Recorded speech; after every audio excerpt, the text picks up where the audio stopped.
Chapter 281. Easily pass. Although they had already seen it through drones, witnessing this 100-meter wide and high exaggerated corridor in person still filled everyone with utter amazement. The tank moved within it as if a toy car entered a tunnel. Constructing an underground structure of this size was as challenging as building a subway. While driving the tank, Li Pei looked through the observation window and couldn't help admiring, the architectural scale of Qinhan always strives for grandeur. They don't care much about splendor, but it has to be big. At this moment, incessant ding-ding-dang-dang sounds rang out on the vehicle's body, triggering countless traps. Arm-length triangle flying shuttles zipped back and forth like locusts. Using magnetic principles, they shot out of the east wall and were reclaimed by the west wall, only to be fired again. It was no calmer on the ground, where suddenly, 2-meter-long ground spikes would thwong out. Then slowly retract. Even above their heads, enormous weights as big as a bed would crash down, turning one careless move into a pancake. But these traps could only leave scratches at best in front of the half-meter-thick composite armor. These traps are pretty eco-friendly. Liu Yao noted that the mechanisms and traps along the way could be recycled, even the last weight was the same. Connected by chains at the top, it could slowly retract after falling. Li Pei, with the most experience, spoke, "These are just peripheral things used to drive away petty thieves. The really powerful stuff is inside." No sooner had he spoken than the corridor flooded with underground water appeared in the distance. Liao Qi, controlling the drone, said, "Be careful, a battle took place here, there are traces of flamethrowers and cannons firing." Li Pei asked, "My lord, there's water ahead, what should we do?" Liu Yao nodded, "No problem, keep going forward." The girls trusted him completely, boldly driving the tank straight ahead. Sure enough, mere 1-meter deep mud water posed no obstacle for the modern tank, not even reaching the load-bearing wheels. Yet various unfriendly creatures charged at them. Swarms of corpse turtles, carnivorous mudfish and catfish, and a mess of miscellaneous insects and fish nibbled and gnawed at the tank. Naturally, to no avail. Liu Yao didn't bother wasting ammunition on these critters and simply rolled over them, allowing them to lubricate the tank's tracks. The mud water was now mixed with colorful hues, getting murkier. After nibbling for a while, these messy creatures finally realized they couldn't eat the tank and scattered away. By this time, the tank had also reached the midway point of this watery land. Liao Qi shouted, "What a huge toad! Yikes, disgusting!" The 10-meter toad swelled its pair of bulging eyes and occasionally stuck out its tongue to lick them. Its back was covered with dense poisonous spikes, which were very off-putting. "I've seen it too," Liu Yao turned the gun turret, "if you find it disgusting, then as your junior, I'll take it out for you." He entered into the spirit refining state and locked onto the 10-meter toad through the fire control system. He didn't even need devices like laser rangefinders or ballistic correction sensors, Liu Yao had all the data down pat. He pressed the fire button, and the tank, advancing at full speed, suddenly fired. A burst of flame and thick smoke came from the barrel as a 120 mm high explosive shell was launched. The arm-sized cannonball, traveling at an initial velocity of 1,500 meters per second, carrying massive kinetic energy, precisely smacked into the giant toad's head. The next moment, first a blaze shot up to the sky, followed by a thunderous explosion, and the 10-meter toad was blown into countless chunks soaring upwards, mingled with the mud water falling in showers. "Beautiful shot!" The girls cheered again and again, as Liu Yao smiled modestly. At this moment, the automatic loading machine had already finished loading the second cannonball. Liu Yao replicated the process and blasted the second toad into oblivion. The deafening explosion also sent the other monsters scattering in terror. The splash caused by the explosion also let everyone know that the water ahead was deep. Liu Yao promptly shouted, "Senior sister, press the button on your left-hand side." Considering their current positions, Liu Yao was at the gunner's seat on the left side of the turret, Liao Ya at the commander's seat on the right, with Li Pei and Liao Qi in the driving compartment at the front. Liao Ya immediately followed her junior brother's instruction in a long tube extended upward from the tail of the tank. It was used for the engine to draw air when traversing deep water. Next, the tank changed into a submarine, charging forward triumphantly. The two gigantic toads that had just been destroyed were the overlords of this area. With their demise, various insects and monstrous beasts in the water fled in fear of being too late to escape. Experience tales at Empire. The family passed through the swamp with ease, and the magnificent palace was now within sight. Meanwhile, Chu Yun's team was being besieged by countless infected, suffering heavy losses.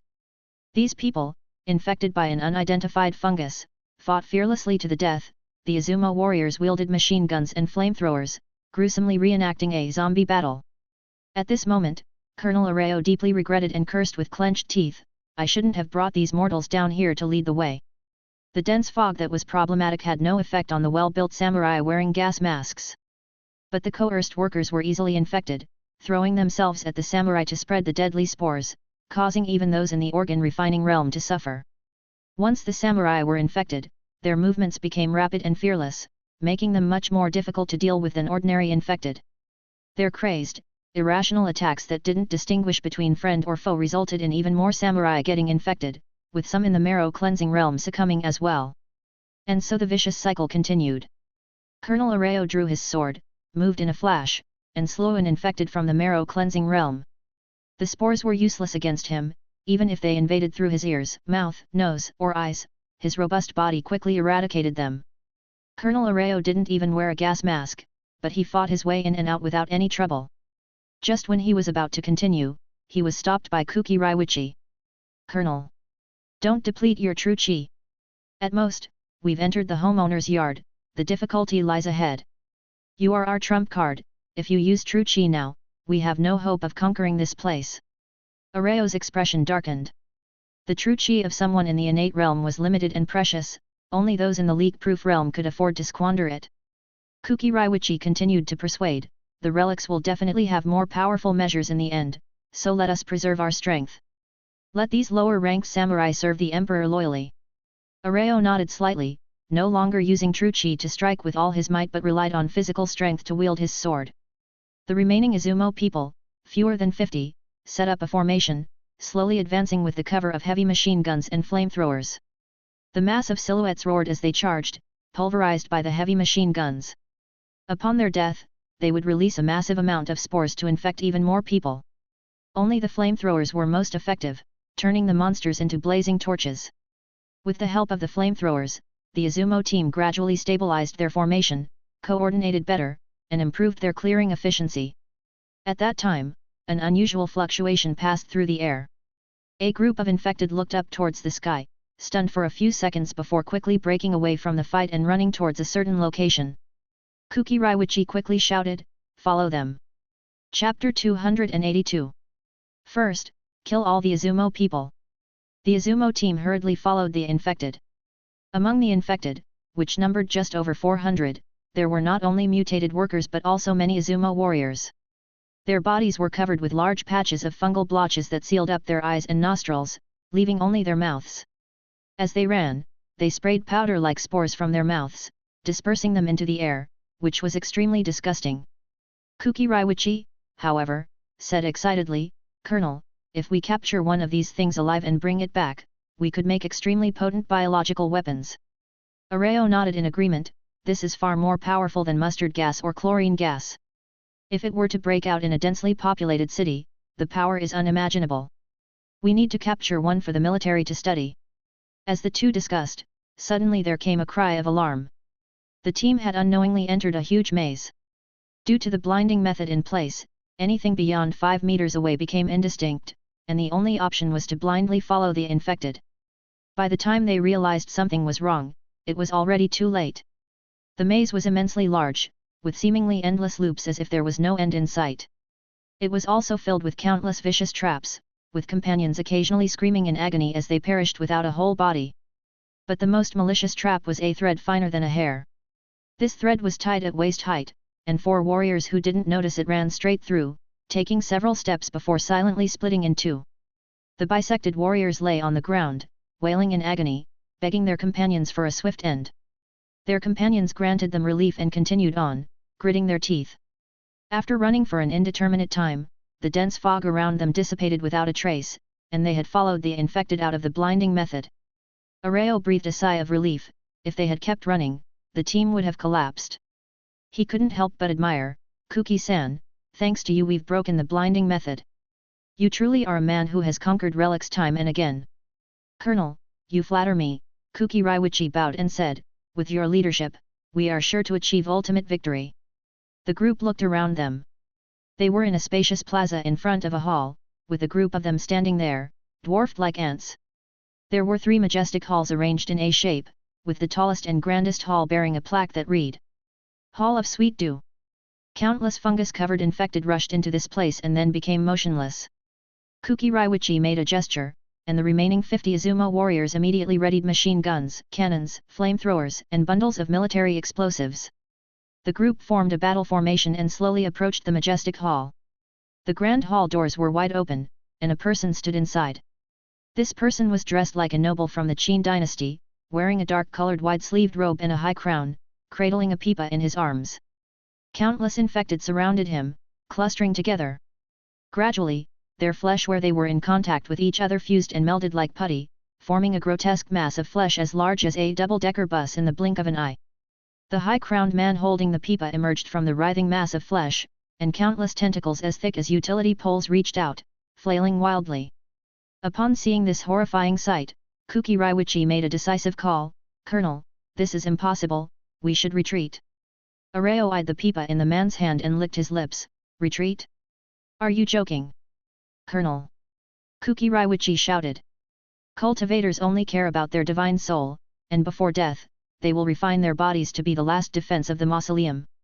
This person is at least of divine manifestation level. See the pipa in his hand? It's a magic artifact. We are no match. Report back to the military.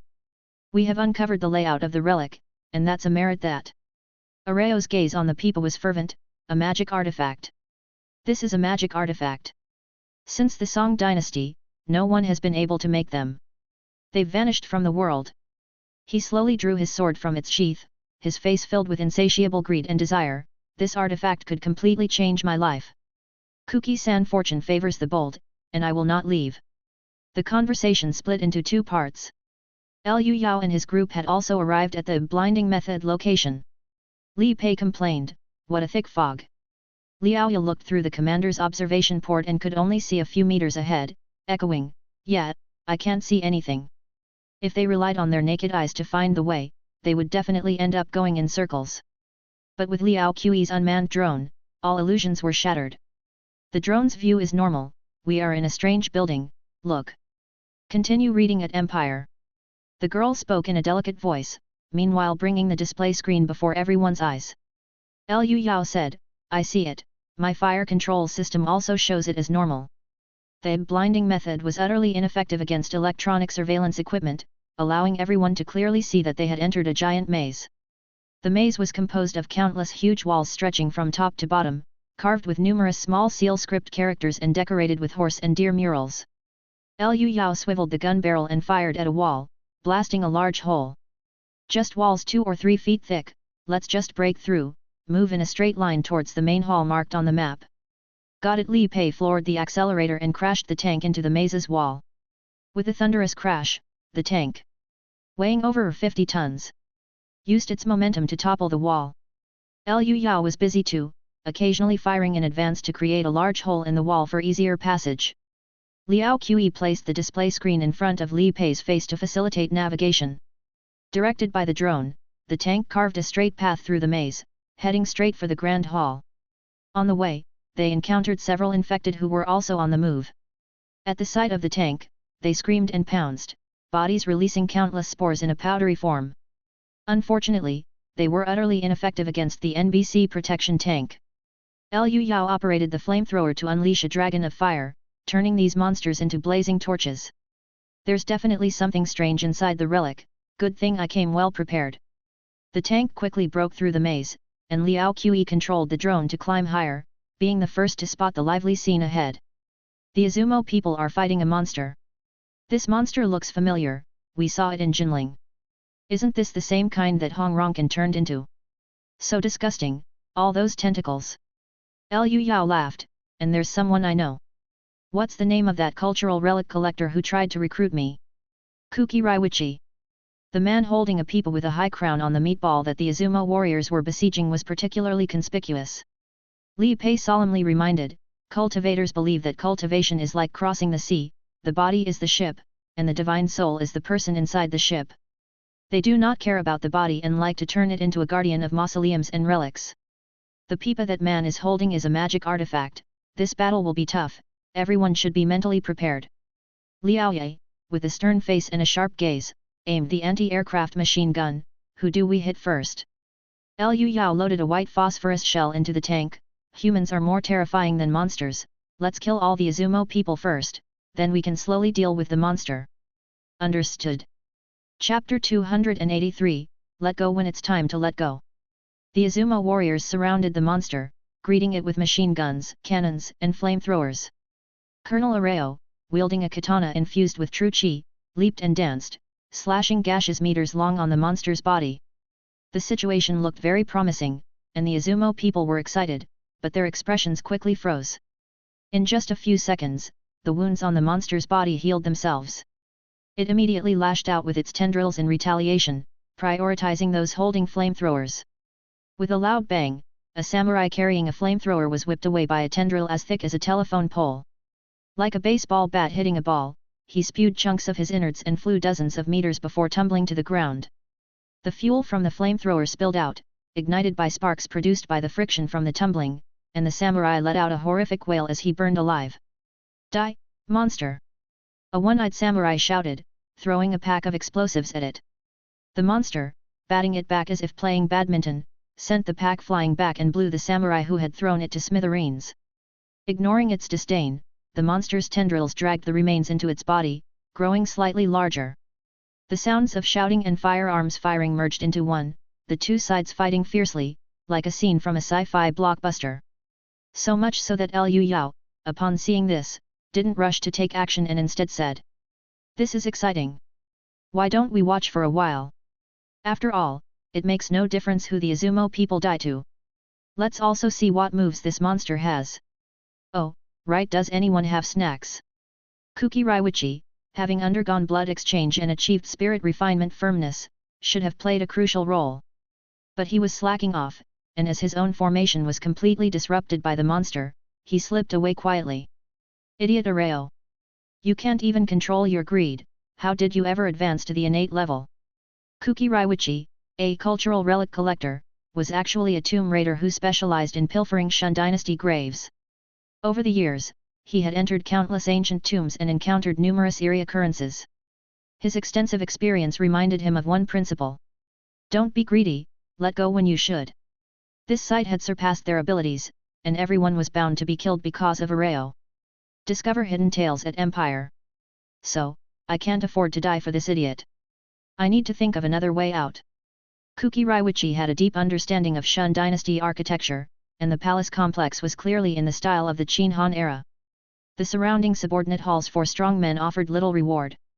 That left only Dongchui Palace. In the rituals of the Qin Han period, East was always the seat of honor. There must be good things inside. I'll take some and flee in the chaos. That way, I can save my life and gain great benefits. Cries of agony filled the air outside as Kuki Raiwichi activated Eve Dragon Stake, making his way to a slightly shorter palace to the east of the main hall. But risking his life to get there, he was greatly disappointed. The palace was mostly empty, with most objects having turned to dust and disappeared over 2,000 years. The only thing inside was a man-sized bronze tripod, engraved with small seal script. Kuki Raiwichi examined it closely and confirmed it was neither a treasure nor a secret manual. I don't understand much about small seal script. This seems to be a decree from the ancestral dragon. It's a historical artifact of great research value, but it's not what I want. Where are the magic artifact and treasures? In his haste, he looked into the tripod and discovered a strange object. Not even palm-sized, triangular with an eye in the middle. The holy emblem of the Pantheism Church. How could it appear in a ruin from 2,000 years ago? Just as he was about to take a closer look, a loud rumbling sound indicated that one wall of the palace had been smashed. The monster had arrived. It seemed that, during the intense fight earlier, it had suddenly abandoned its immediate adversaries, withstanding numerous attacks to rush over, apparently very interested in the bronze tripod. Now, it used its tendrils to engulf the tripod into itself. Then, the man in the high crown holding a pipa, whose eyes had been closed until now, opened them, revealing nothing but pitch-black pupils staring fixedly at Kuki Raiwichi. Kuki Raiwichi didn't say a word and immediately activated Eve Dragon Stake to flee. The man with the high crown plucked the strings of his pipa. A keen sound like tearing silk emitted, the sound wave swept over at high speed, seemingly invisible blades appeared in the air. As Kuki Raiwichi was running, he realized he was getting lighter. Looking down in horror, he saw his body had been sliced into numerous segments. Before he could scream, a tentacle reached out, coiled around his dismembered corpse, and slowly absorbed it into its body. In a short while, a whole Kuki Raiwichi grew out of the monster again. It was covered in blackish-grey mucus, its hair all clumped together. It opened its inky mouth wide and let out a mournful howl, stretching out a hand pointing at its former Izumo comrades. With Kuki Raiwichi now in command and in spirit refinement firmness, the tentacles acted with even faster and more agile movements. A samurai was caught and dragged over. He screamed loudly, and just like a drop of water into a sponge, he was absorbed into the monster's body, vanishing from sight. After the man with the high crown killed Kuki Raiwichi, he closed his eyes and became unresponsive, only the pipa cradled in his arms shone with flowing light. At this moment, the situation for the Izumo side appeared utterly bleak. The monster simply couldn't be killed. No matter the damage it sustained, it would recover in an instant. Now with Kuki Raiwichi commanding the tentacles, one Izumo warrior after another died and was dragged back to fuse with the monster. The monster grew larger and larger. Both its defensive strength and the power of its tentacles increased. Colonel Areo channeled surging true chi into his body and katana, launching his special move. Whirlwind Rupture Slash. A silver slash like a full moon swept across, cleaving the monster into two.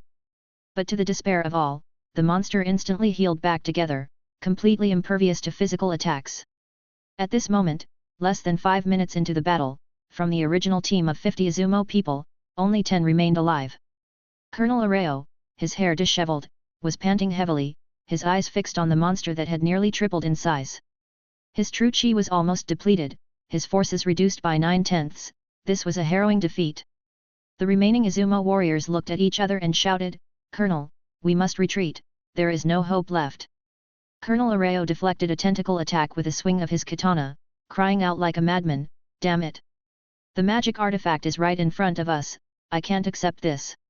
I just can't accept this." To him, the magic artifact was as meaningful as 100 million in cash to an ordinary person, it could change his fate for 8 generations. At that moment, another samurai was ensnared and pulled away by a tentacle. This man, with a determined expression, detonated the explosives hidden within his garment. Just as the monster dragged him close, a deafening explosion blasted a bathtub-sized crater into its body. Seeing this, Areo immediately ordered, "Where is the explosive eth? Wrap it around yourself and charge forward, create an opportunity for me. I must get that magic artifact." "You're insane!" Someone shouted, "I come from a prestigious family someone." But before he could finish, a flash of silver in his head was gone. Colonel Areo, with bloodshot eyes, brandished his sword and threatened, "Either charge or I'll kill you, and then report to the military headquarters that you fled from battle. Your women at home will go to the Comfort Brigade." The Comfort Brigade was another euphemism for military prostitutes. At this moment, these Izumo warriors were filled with a sense of absurdity. Not long ago, they had forced the people of the Shun dynasty to their deaths. But in just a few short hours, it was their turn to be coerced into suicidally charging. As the people of Izumo discussed the charge, Liu Yao said, "These guys are only capable of this much. Leave the leader to me, Sister Wang take out the rest with the machine gun." "Understood." Having arranged the tactics, Liu Yao entered the spirit refining state, locking onto the leader of the Izumo people. Colonel Areo. Everything in the world slowed to 0.3 times its normal speed. Pressing the firing button, a white phosphorus shell roared out of the chamber. Chapter 284, Kite Tactics. Colonel Areo's glabella was less than a finger's width apart, the so-called narrow forehead facial characteristic. Those with such features often tend to be stubborn about minor issues, act on impulse, and are opinionated and self-righteous. At this moment, he was pressuring his subordinates to strap on explosives, a testament to this very trait. In his view, subordinates should serve as human bombs while he used his remaining true chi to launch a final, deadly move. It wasn't about killing the monster, as long as he could seize the magic artifact. Then, he would surely be knighted by the Emperor as Kazoku, with resources freely at his disposal, enough to glimpse the golden body path during his lifetime. Alas, his grand plan had no chance of realization. A 125mm white phosphorus shell was whistling towards him. Colonel Arroyo was busy forcing a subordinate to strap on the explosives when the shell, with an initial speed of 1,500 meters per second, arrived in front of him in a flash. He had just enough time to turn around and swing his katana, infusing it with true chi, slashing at the shell to detonate it prematurely. For an innate martial artist, as long as the shell did not hit the body directly, it wouldn't be fatal. But, this was a white phosphorus shell. The conventional weapons convention of Blue Star had banned it as a prohibited weapon. After the shell exploded, a dense puff of orange-red material spewing white smoke scattered like rain, covering the surrounding crowd. This was white phosphorus. It would adhere to the skin and burn continuously until extinguished, with a temperature that could exceed 1000 degrees. 3 organ-refining realm samurai screamed and rolled on the ground, the white phosphorus on their bodies burning relentlessly, searing through skin and flesh into their bones. The air was filled with the unpleasant smell of garlic, which soon turned into the odor of char. The 3 samurais' bodies were covered with charred holes burnt right through, and they soon stopped moving, yet the white phosphorus inside them was still burning despite their death. Colonel Arroyo, being closest and most contaminated, was covered in sizzling orange-yellow spots, emitting thick smoke. But an innate realm powerhouse possessed unimaginable vitality and exceptional physical quality. Stay updated via Empire. Colonel Arroyo shook his true chi, shaking off most of the white phosphorus. His body was riddled with pitted burn wounds, some exposing charred bones, an incredibly terrifying sight. Despite this, he maintained his fighting capacity and attempted to escape with a twist of his body. Unfortunately, the second shell was already on its way. It was a depleted uranium shell, with incredibly strong armor-penetrating capabilities. But Liu Yao had chosen this type of shell mainly because, upon hitting the target, it could release a temperature of 6,000 degrees. At this moment, the severely weakened Colonel Arroyo couldn't dodge the depleted uranium shell, which hit him precisely in the spine at his back. The body of Arroyo was hard enough to rival an armored vehicle, yet it was blasted with a fist-sized hole. The tremendous impact caused the uranium in the shell to ignite, releasing a temperature of 6,000 degrees and causing a violent explosion. My magic artifact. Arroyo's face showed intense reluctance, fear, and venomous hatred as he was blown into nearly 100 pieces of char that flew up into the sky. Only his 2 legs remained relatively intact, writhing on the ground for quite some time before they finally stilled. The remaining 5 Izumo people didn't hesitate to turn and run, but Liaoya had already taken control of the 14.5mm caliber anti-aircraft machine gun through the tank commander's control panel, opening fire. Below the innate realm, there was no resistance against heavy weapons, as they were torn apart by armor-piercing incendiary shells. The farthest one only made it 500 meters before the machine gun sniped his head off, the headless body taking 3 more steps before falling to the ground. With that, the Izumo side was completely wiped out. Their deaths had some meaning, at least they informed Liu Yao. That the high crown man holding the pipa was not just for show. The tank had been firing continuously, and the monster had already noticed. It immediately charged, large in size but surprisingly fast. Its snake-like movement reached speeds of 70 km per hour, like a train barreling towards them. Liu Yao didn't say a word before welcoming the monster with a white phosphorus shell. He had prepared so many fire attribute munitions just in case he encountered such creatures. Cannonballs whistled through the air, and Kuki Raiwichi, growing on the creature, howled in agony as a tentacle whipped out and intercepted one with precision. With a loud bang, the cannonball burst, countless white phosphorus particles clung to the creature, emitting billowing smoke and flashing orange flames. This caused severe damage, and Kuki Raiwichi let out an urgent howl, commanding its tentacles to carve off the flesh that was affixed with white phosphorus. Apparently realizing the strength of their enemy, the man with the high crown holding the pipa opened his eyes once more. By that time, Liu Yao had already loaded the second shell. With a booming sound, the barrel spewed fire and smoke, and another white phosphorus shell shot out. But this time it was ineffective. The man with the high crown plucked the strings of the pipa, and the piercing sound of rapid melodies created invisible blades that exploded the shell in midair. With the cannonballs no longer a hindrance, the monster had closed in. Pai Pei, Kai tactics. Got it. Li Pei immediately turned the vehicle around, flooring the accelerator. The monster chased after the tank, swinging its tentacles down now and then. Liao Qi handled the drone surveillance, while Li Pei maneuvered the tank with agility to dodge left and right, causing the tentacles to fruitlessly gouge large holes in the ground. Meanwhile, the two responsible for the firepower were also busy. Liaoya controlled the machine gun and fired relentlessly, armor-piercing incendiary shells forming a continuous line of fire, causing the creature's flesh to split and several parts to catch fire. Liu Yao also operated the main cannon, firing repeatedly as the booms continued unabated, but the music shattered the shells midair, rendering them ineffective. The monster and the tank circled around the square, enacting a chase akin to Emperor Qin circling the pillars. The underground relic suffered, not just with the square pockmarked by the battle, but many palaces, both large and small, were forcibly demolished. Either collapsed by the tank or flattened by the creature. Both parties had similar speeds, about 70 km per hour. After chasing each other for a while, neither could gain the upper hand. Instead, after being chased for a while, the creature took a heavy beating from Liaoya controlling the 14.5 mm machine gun. Suddenly, it stopped moving. After a few seconds, the part with Kuki Raiwichi detached and became a smaller creature. The two creatures started working together to chase after them. It can split too. Liu Yao was already troubled about how to break through the sound barrier of the people when the creature made the first move. This segment of Kuki Raiwichi was small, about the size of a truck, but it was extremely fast.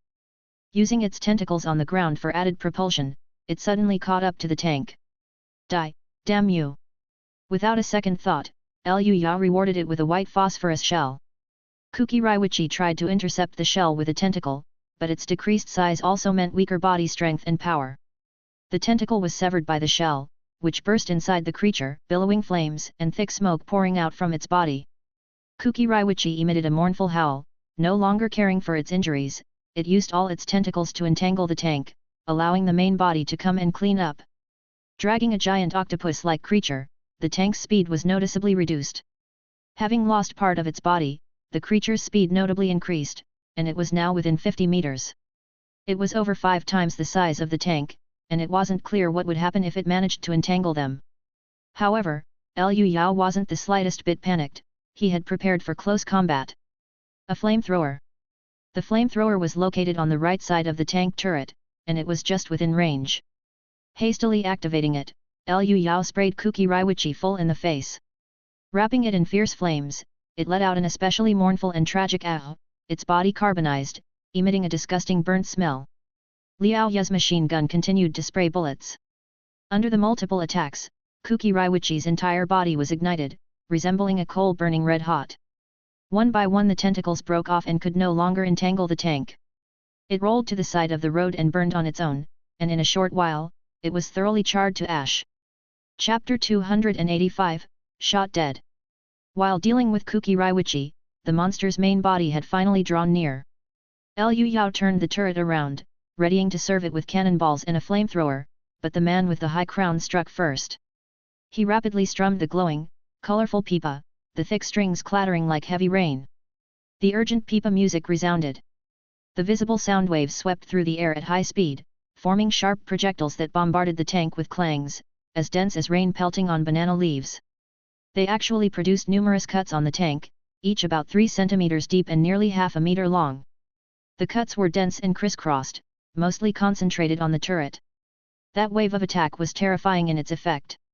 Anything less than the innate realm, no matter how many, would have been minced. But the tank only swayed a few times, and aside from light damage to the outer armor, it was largely unscathed. Seeing that his attack hadn't worked, the man with the high crown plucked the pipa strings again. This time with a sound as sharp as tearing silk, resonating powerfully through heaven and earth. A visible white, spindle-shaped sonic wave formed, instantly bombarding the tank's turret. With a loud clang, everyone inside felt the tank shake violently, and a terrifying gash 10 centimeters deep was gouged out of the turret. The enemy seemed to have targeted the turret as their critical weakness, attacking it repeatedly. Little did they know that this was the thickest area of the tank's defense. The front armor of the turret was 280 mm thick, and the sides were 180 mm. Although not penetrated, the large cut still caused some damage, and Liaoya anxiously said, "The machine gun is destroyed." Liu Yao reassured, "It's all right. Sister, help me load the cannonballs next." Understood. Liaoya picked up the nearly 1 meter long cannonball, ready to load at any moment. The efficiency of a martial artist in loading ammo was much faster than that of an auto-loader. At this moment, after consecutively launching sound wave attacks, the man with the high crown was recuperating. Liu Yao turned the turret, preparing to return the favor. Enjoy new adventures from Empire. The monster was huge, making it especially easy to aim at. With a deafening roar, a cannonball was fired. The man with the high crown still countered with pipa music, but this time the sound was much weaker, lacking the previous earth-shattering penetration. Though the cannonball exploded in mid-air from the pipa music, it had traveled much closer to its target. Liu Yao immediately noticed the weakening music and shouted, "Sister, load as quickly as possible." Got it. The siblings cooperated exquisitely. As soon as Liu Yao pressed the firing button, Liaoya stuffed the cannonball into the chamber, completing the reload in just 2 seconds, sharply increasing the firing rate. With an automatic loader, it would have taken 7 seconds to complete the loading, but with Liaoya, the process only required 2 seconds. The main gun of the tank fired every 2 seconds in a frenzy, cannonballs whistling out of the barrel. The pipa music grew weaker and weaker, the cannonballs came closer to the monster's main body, and with the last explosion, it was within the blast radius. Liu Yao shouted, "Sister, depleted uranium shells." Liaoya promptly switched to the sharply tipped shells. After a muffled sound, the shell was fired. A spent casing as long as an arm was ejected with an eye-watering brilliance, and she hurriedly loaded another, continuing in this cycle. The siblings' tacit coordination saw the barrel turning red-hot from the rapid fire. With the exceedingly strong armor-piercing performance of the depleted uranium shells, the defenses of the man with the high crown were finally breached. The pipa music faded to its limit, powerless to fend off wave after wave of cannonballs hammering into the monster's body. The monster's body was even more resilient than metal, but the massive impact caused the uranium inside the shells to burn at a temperature of 6,000 degrees, releasing extreme heat. The monster seemed to have swallowed a burning coal, its body slowly turning orange-red as it hastily shed its ignited tissue. The high-crowned man seemed to realize he was in a life-or-death moment and forcibly plucked the strings to propel the music. But what was heard was the delicate strings whispering like private conversation, this time not causing physical damage, but targeting the divine soul. The family inside the tank only felt dizzy and bloated, as if thousands of people were whispering in their ears. It was just like the feeling when deciphering the bitter cultivation and enlightenment sutra while wearing a tri-protective suit, exactly the same. Fortunately, the tank's tri-protective capabilities were only stronger. The burst of music was ineffective and didn't even interrupt the siblings' seamless cooperation. Liaoya quickly reloaded, and Liu Yao fired fiercely, sending a white phosphorus shell into the monster's body. The depleted uranium shells had been used up, but the effect of the white phosphorus shells would only be better. Fire and smoke broke out all over the monster's body as it struggled and twisted in madness, evidently on the brink of defeat. But just then, an accident occurred. After Liu Yao fired a shot, with a roar, the tank's barrel suddenly exploded. It turned out the siblings' cooperation was too in sync, firing too quickly, causing the barrel to overheat in a short time, and the breach exploded. Liu Yao shouted, "It's okay, the monster won't hold out either. Pai Pei. Drive over and hit it. Don't let it recover." Understood.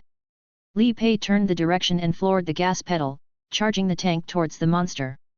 The monster had been hit by at least 30 cannonballs and was now at the end of its tether, wriggling and struggling, trying to extinguish the flames on and within itself.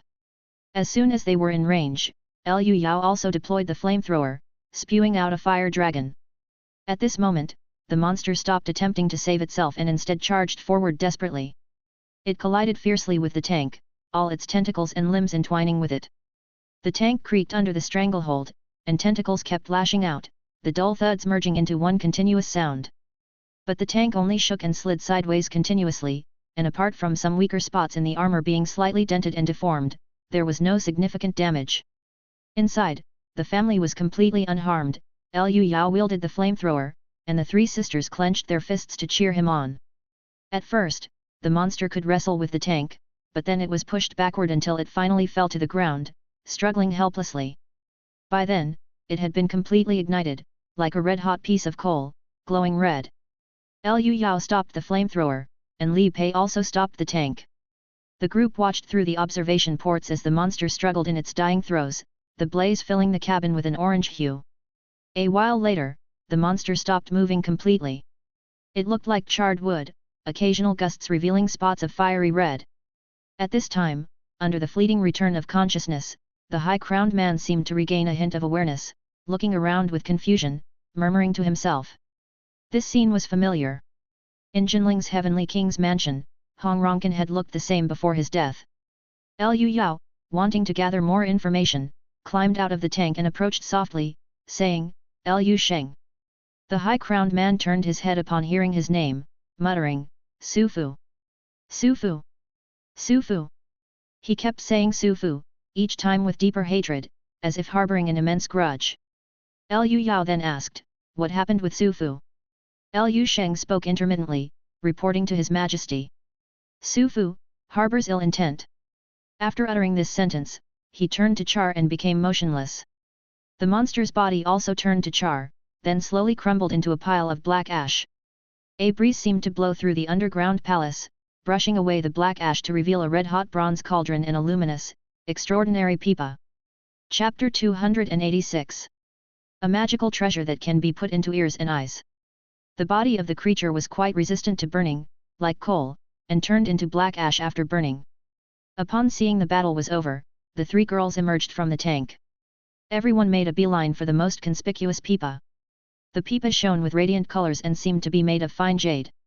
Both sides were adorned with patterns depicting misty mountains and rivers, with sublime palaces hidden within, exuding a celestial aura. Is this a magic artifact? It's clear it's no ordinary object. My lord, you must collect it quickly. The girls urged him on, but when Liu Yao reached out, he grasped at nothing. The pipa had form but no substance, as if it were merely a vivid illusion. Witnessing this, the three girls exchanged looks of delight. Liao Qi shouted ecstatically, this isn't a magic artifact. It's a magical treasure. I've read it in the storybooks. Magical treasures are intangible. Liao Yu was also extremely exhilarated, right, Sun Wukong's golden cudgel could change size and even be stored inside his ear. Li Pei took a deep breath to calm herself, suppressing her excitement as she spoke tremblingly, so, it's a magical treasure, no wonder it has survived for 2,000 years. She further explained to Liu Yao, my lord, a magic artifact is crafted from ordinary materials into a spirit refinement object, while a magical treasure is a supreme relic crafted by immortals who have transcended the heavenly tribulation. They're incomparable. Now that the owner of the pipa has perished, the imprint has vanished. You must use the power of your mind to subdue it. Liu Yao immediately closed his eyes, concentrated, and submerged his mind force into it. The pipa drank it in like a giant whale gulping water, insatiable. Fortunately, if Liu Yao lacked anything, it certainly wasn't mind force, generously given by the selfless comrade Xiao. He had it in abundance. The continuous flow of mind force surged forth, and the color of the pipa began to brighten. Then it started to tremble gently. The next second, the pipa suddenly transformed into countless points of light, entering Liu Yao's head through his facial features. He was momentarily stunned. This scene felt familiar. Li Pei laughed, it's done. I've read in the royal archives. Magical treasures are intangible and made manifest by a special form of mind force. The process of subjugation looks just like this. At that moment, Liu Yao was incredibly shocked. The scene of subjugating the pipa was all too familiar to him. Back in the hospital, the star key had entered his mind, or rather his divine soul, in the same manner. Now, his divine soul housed another pipa alongside the star key, both serenely floating there, as if time stood still. Could it be, the star key is also a magical treasure? Liu Yao, my lord. While he was engrossed in thought, the three girls called out to him repeatedly. Liu Yao snapped back to reality, putting aside his doubts for the moment, and said with a smile, come, take a look. This magical treasure is quite interesting. With a thought and a beckoning gesture, a pipa the size of a matchstick flew out of his nostril, grew to its original size in the blink of an eye when it met the wind. Having been subdued, the pipa now had a physical form, its material jade-like but not jade, and it felt very comfortable to the touch. The curious girls played with it for a while before asking Liu Yao to try out its power. Liu Yao happily agreed. He aimed at a white marble column and gently plucked a string. Enjoy exclusive adventures from Empire. An invisible blade shot out, zing, and cut a 1-foot-long, 3-finger-deep notch into the column. Next, Liu Yao mimicked Liu Sheng, with a fierce gesture he strummed all the strings. An even broader invisible blade shot out, splitting a column as thick as a man's waist into two like a sausage. And there was more, the blade kept going forward and destroyed a tottering palace completely. A loud boom echoed as the building collapsed, kicking up dust. With the excessive use of his mind force, Liu Yao, rubbing his forehead, said, "The consumption is too great, I can barely activate it, its power is far beyond this." Li Pei helped massage his temples to soothe him, smiling she said, "Add the Tathagata palm to that, you now have 2 aces up your sleeve, both capable of killing someone in the innate realm in a direct fight." "That's true." Liu Yao nodded, satisfied. He would no longer fear facing someone from the innate realm head-on. Next, the group checked the bronze cauldron. While they were dealing with the pipa, the cauldron had already lost most of its heat and was only about 300 degrees now. The blood exchange mirror wouldn't be affected by such a temperature, so Liu Yao propped up the cauldron and immediately saw the trinket with an eye in the middle of a triangle. His eyes narrowed, he hastily put it away and said, "I'll keep this separately." The trinket was identical to the star key. It was quiet for now. Although the girls were curious, they didn't say much, and everyone turned their attention to the cauldron. It looked like a bronze cauldron, felt like one, and upon probing with mind force, it was confirmed. This was just an ordinary bronze cauldron. Li Pei looked at the inscriptions on the cauldron and said, "It's small seal script, which I'm not familiar with, but the last sentence is too famous. Given the mandate from heaven, may my reign last forever." She pondered while pinching her fair and smooth chin. In the Qin dynasty, cauldrons were regarded as important national treasures, symbols of power. This bronze cauldron contains the first emperor of Qin's decree, given to Liu Sheng. Not only does the cauldron represent the decree, but it can also serve as a command arrow or a military talisman, mobilizing the nation's power. That's why Liu Sheng, even as a monster, instinctively cared so much about it. The first emperor of Qin once ordered countless cultivators to concoct immortality medicines, and the decree Liu Sheng received must have been of that nature. But something must have gone wrong. The girl explained eloquently, and everyone nodded in agreement. Liaoya speculated, it must be related to the pantheism church. The holy emblem was in the cauldron, and Hong Ronkin's book is full of this symbol, turning into the same kind of monster. Liao Qi asked, then, what did Liu Sheng mean by Su Fu at the end? Li Pei shrugged and said, a grudge from over 2,000 years ago, it's no longer important, it should have faded in the river of time long ago. By now, the bronze cauldron, after more than 2,000 years and scorched by a great fire once again, had cooled down and become exceptionally brittle, crumbling at the slightest touch. Liu Yao said, let's take pictures of the inscriptions on it and get them translated. Operational drone came down to take pictures. Liao Qi also mentioned, I've taken lots of photos of the ruins, all with inscriptions. Translating them should reveal more information. Liu Yao patted the girl's head in thanks. Just then, the entire underground ruin started to shake violently, and boulders the size of a bed began to fall from above. After all, this was an underground structure from 2,000 years ago, and the group had used explosives and guns extensively. Especially since the tank had fired deafening 50 caliber rounds, and 2 monsters, each weighing over 150 tons, had chased each other around for hours. Such upheaval, a collapse was only to be expected. In the midst of the earth-shattering shaking, the family hurried back to the tank, which was again driven by Li Pei along the original path. Just as they reached the hole blasted by the Izumo people, the tank ran out of fuel. The kite creature had consumed a lot, the full tank of fuel was now depleted, and there was no way to climb the next steep section. Everyone rushed out of the tank, scrambling to escape upward to the surface. Liu Yao took one last look back at the pitiful sight of the tank. The tank was nearly wrecked.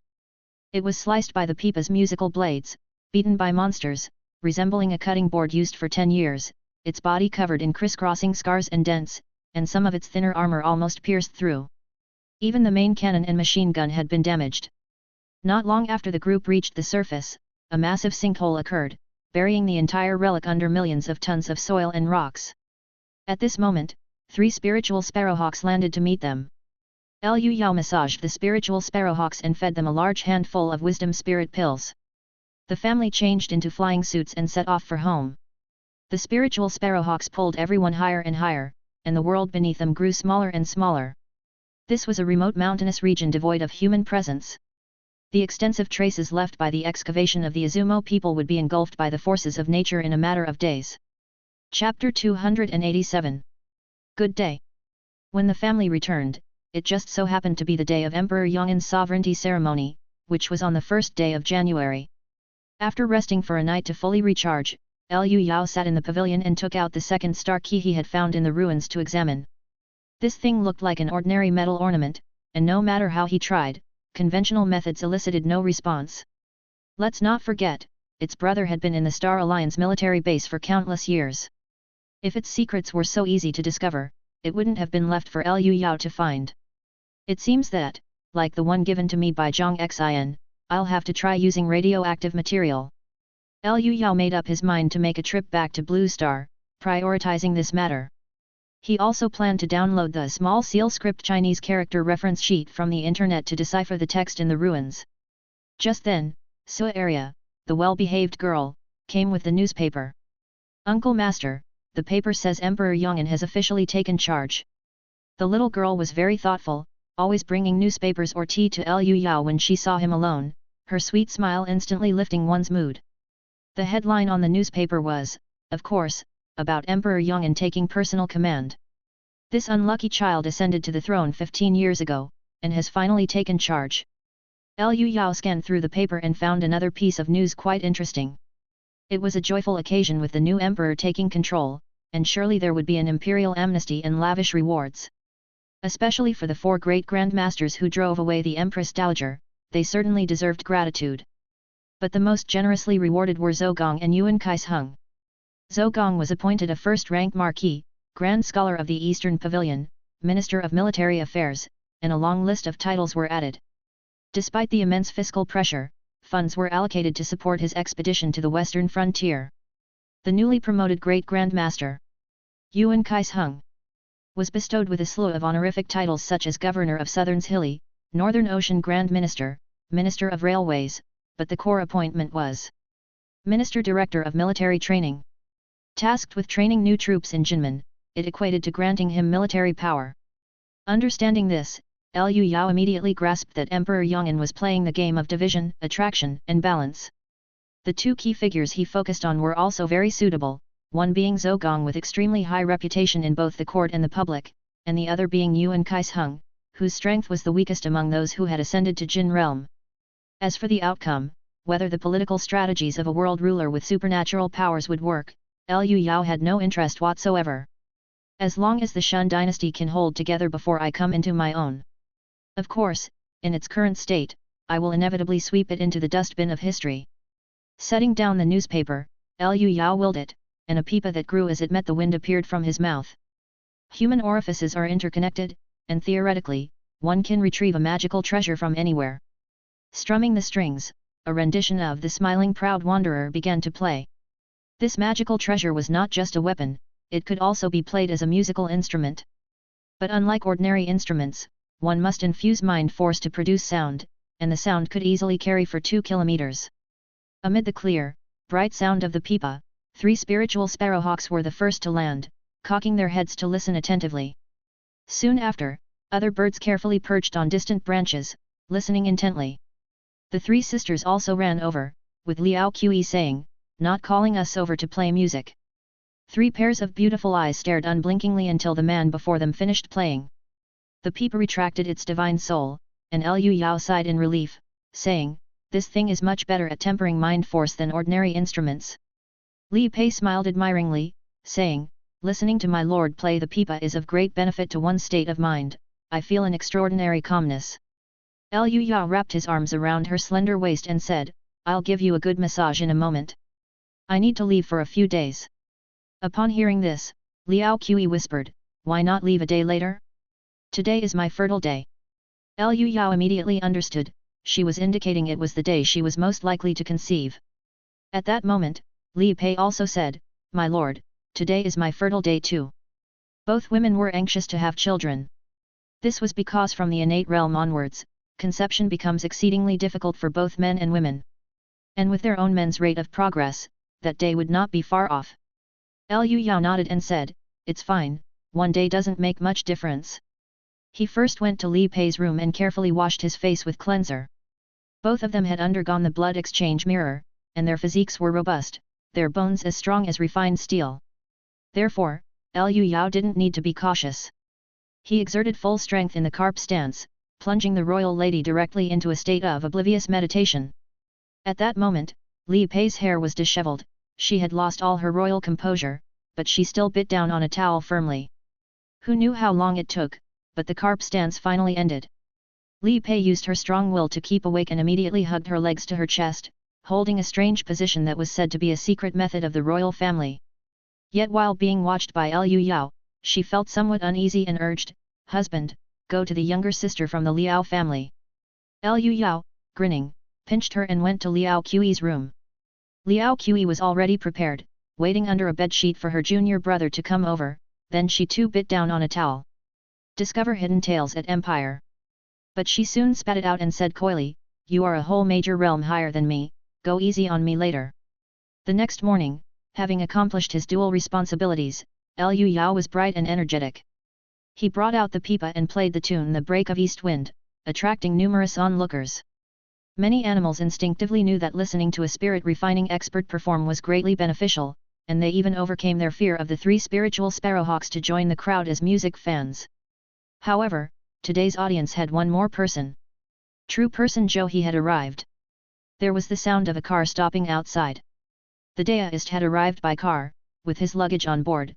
He was here to take his leave. "Everyone, my realm is stable now, and I have no reason to delay any longer. I must go to the imperial city."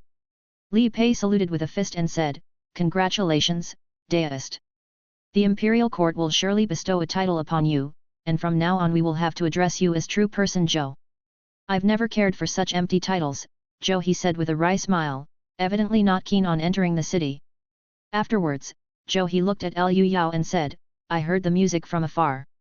Junior Liu, you've made great progress, and your mind force has clearly become much more solid." Liu Yao replied with a smile, "Steady practice leads to certain gains." "Your piece of music is quite interesting," commented Zhou He, mimicking the hand movements exactly despite having heard it only once. Liu Yao said, "Since the deist is going to the imperial city, I should give a gift to make the journey more auspicious." Zhou He laughed and said, "That would be great, but I don't want any silver or money." "Don't worry, it's not those mundane items." Liu Yao led his guest to a room, where all the musical instruments he had brought from Blue Star were displayed.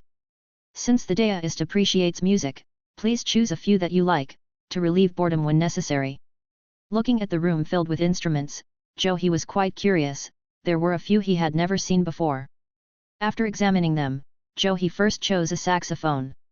"I have seen this item in newspapers by chance, but this is the first time I see the real thing." After playing a few notes and feeling satisfied, he said, "The craftsmanship is quite fine." Then, old deist Zhou chose another item. But this choice took Liu Yao completely by surprise. He never expected the other to choose this one. Chapter 288. Study hard. Zhou He's second musical instrument choice wasn't difficult, but operating it was quite troublesome, so Liu Yao offered a few tips. Zhou He was very interested in this instrument and learned it with great seriousness. Liu Yao thought to himself, if the westernization movement hadn't started a few years earlier, this instrument really wouldn't have been usable. There's always an end to a gathering, and the time had finally come for him to leave. Liu Yao, with his whole family and the three spiritual sparrowhawks, bid farewell to Master Zhou. Zhou He sat in the back seat of the car, holding two large boxes and waving goodbye with a smile. Afterward, Liu Yao used all his skills to massage his entire family until they were all lying on the ground, rolling their eyes, and then he set off for home. Blue Star.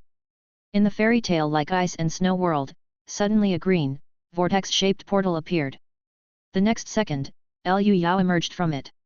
The place he returned to was still the pine forest covered in ice and snow, the same place he had driven the tank to retrieve the relic before. This spot was part of the Dnipro Nature Reserve, beautiful and majestic in every season. Liu Yao was a very simple man and didn't carry much luggage, just a pocket of cash. "At this rate, the money Zhang Xin gave me won't last long." That stash of cash totaled over $200 million, spending millions at a time. The last time, buying a tank and retrofitting and the battle armor had cost him $7 million. Never mind, by the time it's spent I might already have reached innate, and then I can go rob the Star Alliance country. Putting aside his worries, he joyously ran through the scenery that looked like a winter wonderland. The ice and snow-covered forest appeared especially pristine, bringing clarity to the soul. Liu Yao maintained a speed of 100 km per hour, admiring the scenery as he unwittingly arrived at Kiev, Shevchenko National University. This time, he was here to seek help from Sana. He had told this Yakolum girl to study hard, and now was the time to make use of her skills. Shevchenko National University, Confucius Institute.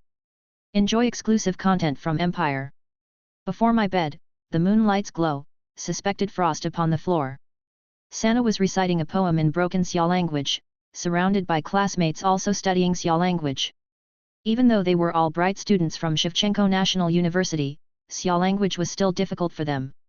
Most of them just found it fun, but Sana practiced diligently, occasionally communicating with Xia country exchange students to practice her spoken language. The days are short in winter. By 5 o'clock, it was already dark. Glancing at the time, Sana packed up, ready to head home. Her house was in Kiev city center, just a 10-minute car ride from the university. Her car was still that Geely Emgrand. Every time she saw the car, she would remember that she had been willing to do anything for Liu Yao. And yet, that man responded with, "Study hard." At this thought, Sana glanced at herself, with her graceful figure, long legs, the epitome of a Yakolun beauty. Despite such an obvious hint, someone actually told her to study hard. Sana laughed to herself, got in the car, and was about to start it when she heard a voice she hadn't heard in a long time. "Hi, long time no see." Sana turned her head sharply, and there in the back seat was the man who changed her life, having appeared at some point without her notice. "Liu Yao." She covered her mouth, exclaiming in surprise. She still used the Xia language, the most accurate pronunciation she had. The joy in the woman's eyes was evident without the need for divine sense perception. Liu Yao's heart swelled with gratification, doing good deeds indeed brought good karma. But, this girl seemed a bit too excited. Sana's cheeks and ears were flushed red with uncontrollable excitement as she said, "Liu Yao, I never thought I'd see you again. You must be careful. Yakolun is completely open to the Star Alliance country, the government is nothing but the Star Alliance's dog, if they know you are here they will definitely pounce. Don't worry, I know what I'm doing." Liu Yao reassured the girl, about to state his intentions when the clever girl guessed them already. "You're looking for me, because of my major in nuclear physics, aren't you?" Sana said seriously, "Though I've only been enrolled for a year and haven't learned much, I will do my utmost to help you." "Don't be so serious, I just need you to gather some information for me." Liu Yao asked, "How can I buy radioactive material with money? I don't need a large quantity. Let me think." Sana pondered earnestly for a moment, then looked up, "If you don't need a lot there is a way. I know a person, a pitiful person, who for enough money, could even steal weapon-grade nuclear materials." Meanwhile, many students were passing by, with a fair number of them being from Xia country studying abroad. Sana started the car and drove to a secluded place, before she began to recount. About a week ago, there was a serious nuclear leak in the lab. An assistant was exposed to a fatal dose of nuclear radiation. He was the one who used the emergency procedures to promptly shut the safety doors, preventing an even worse disaster. But afterwards, the person in charge of the lab put all the blame on him, claiming that it was his violation of rules that caused the accident. Liu Yao listened quietly, as the girl went on to say. That assistant didn't receive a penny of compensation and was dismissed. He doesn't have long to live, and he also has a wife and a 6-year-old son. I think, in his current state, he'd do anything for money. Liu Yao nodded firmly, decided, "That's the one. Next, you just need to tell me where he is, then you can go home. Don't get involved in my business, just focus on your studies." When he said focus on your studies, Sana couldn't help but glance at the man. Inside an old residential building in Kiev, Celsi Butko, looking at his especially gaunt reflection in the mirror, clenched his feeble fists, his hand throbbing as if pricked by needles. As a professional in the field, he knew he had been exposed to radiation doses over 600 rems, and he wouldn't live much longer, definitely not more than 2 months. At that moment, a cascade of nosebleed poured out, dripping onto the floor. Butko was about to wipe it away when a blonde, blue-eyed sweet boy suddenly burst in, his voice crisp, "Papa, I want to go fishing this weekend." Butko quickly stomped on the blood on the floor to hide it from his child. "Okay, Papa will go with you." The boy walked over, wanting to play with his father, whom he hadn't seen in many days, but Butko hastily shouted, "Stop, baby, Go find your mother. The loud voice scared the boy so much that he ran away. But Ko took a deep breath, dragged his weary body to clean up the nosebleed, and then stepped outside. His beautiful wife had already prepared some delicious food and called him over to enjoy it. But Ko said with a smile, I still need to look for a job. Dear, you are so talented, you will find a job soon. His wife, possessing the same blonde hair as the boy, came over wanting to kiss and comfort her unemployed husband. But Ko ignored his wife's red lips, just hugged her, and turned to leave. He had only mentioned his unemployment, never revealing to his family the shortness of life ahead. And he was well aware. With radiation exposure over 600 rems, close contact could be contagious. Today, he came back just to see his wife and son for the last time. Chapter 289. Will boiling. Butek walked out of the room door with cold sweat dripping down his face and slowly closed it behind him. I was the first to discover the leak. I closed the emergency door and initiated emergency measures. After those bastards arrived, they didn't dare to rescue me. They just watched me suffer from radiation through the door. As he recalled what had happened, Butek's heart filled with hatred. But soon, his hatred subsided. He didn't have much time and couldn't afford to waste it on resentment. What was most important now was to leave his family with some money. Butek knew only too well how hard it would be for a beautiful widow to get by in this damned country. A can of plutonium-239 is worth $3 million. Just sneak in and steal one can. As he was scheming in his mind, a man wearing sunglasses suddenly blocked his way. Mr. Celsi Butek, would you mind having a word with me? The man blocking his path was Liu Yao. After speaking, he opened his backpack to show the contents to Butek. Butek, who was initially irritable, immediately forgot about the pain at the sight of a bag full of cash. He also quickly understood what the man in front of him wanted. Follow me. He turned to lead the way, guiding his guest to the rooftop terrace. Butek undid his shirt collar to alleviate the increasing feeling of suffocation and got straight to the point. I know what you want. I can get you plutonium-239, which can be used as a fission agent for nuclear fuel and weapons. The international market price is $3 million, but I'll take 300,000. Liu Yao looked at the gaunt man in front of him and smiled, I like your straightforward style, and I agree to your price. Then, Butek, with a serious look, reminded, you must know about my situation since you were able to find me. I don't care about death, and I hope you won't do anything regrettable. Continue your journey with Empire. I always keep my promises. You can rest assured about that, Liu Yao said as he reached out for a friendly handshake. Butek was now a walking source of nuclear contamination. Although minor contact like shaking hands and hugging was supposedly safe, no ordinary person would take the risk. But Liu Yao didn't care. What would be a lethal dose of radiation for ordinary people was nothing to a blood exchange warrior who could cure cancer. This bold move dispelled any doubts Butek had. He extended his hand and shook it firmly, I'm off then, wish me luck. If all goes well, I'll be back in 6 hours. Your body is withering, but your will is boiling. You will succeed, Liu Yao said with certainty. As he spoke, he channeled a strand of inner breath into the other man's body without releasing it. Butek didn't suspect anything and turned to leave. Liu Yao watched him go, remarking, a normal person should be lying in the ICU, full of tubes, but this man is full of fighting spirit, using his will to fight the cancer. This is a prime example of the mind influencing the body. After glancing around at the dilapidated buildings, Liu Yao also walked down the stairs. A Geely Emgrand was parked in a corner.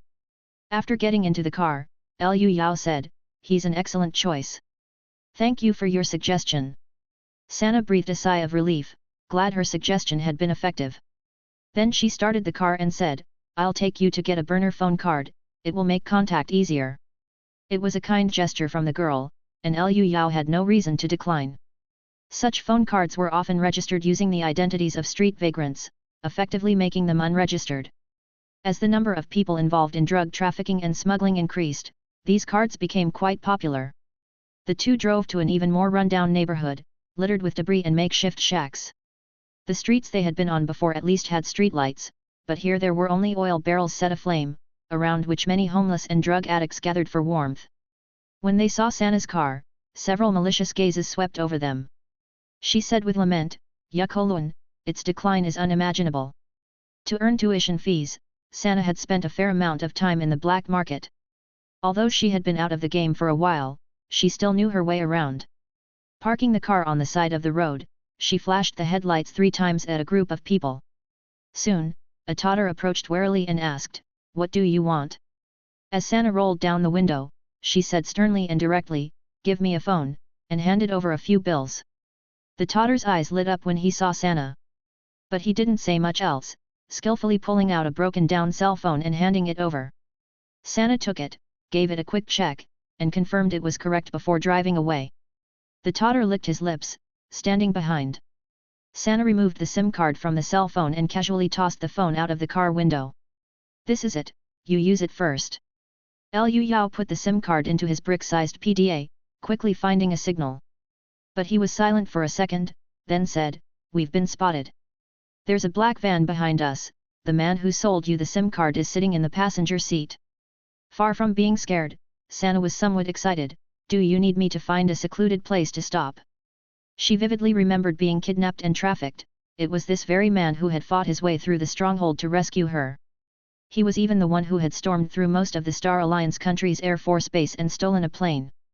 These little thugs were nothing in front of him.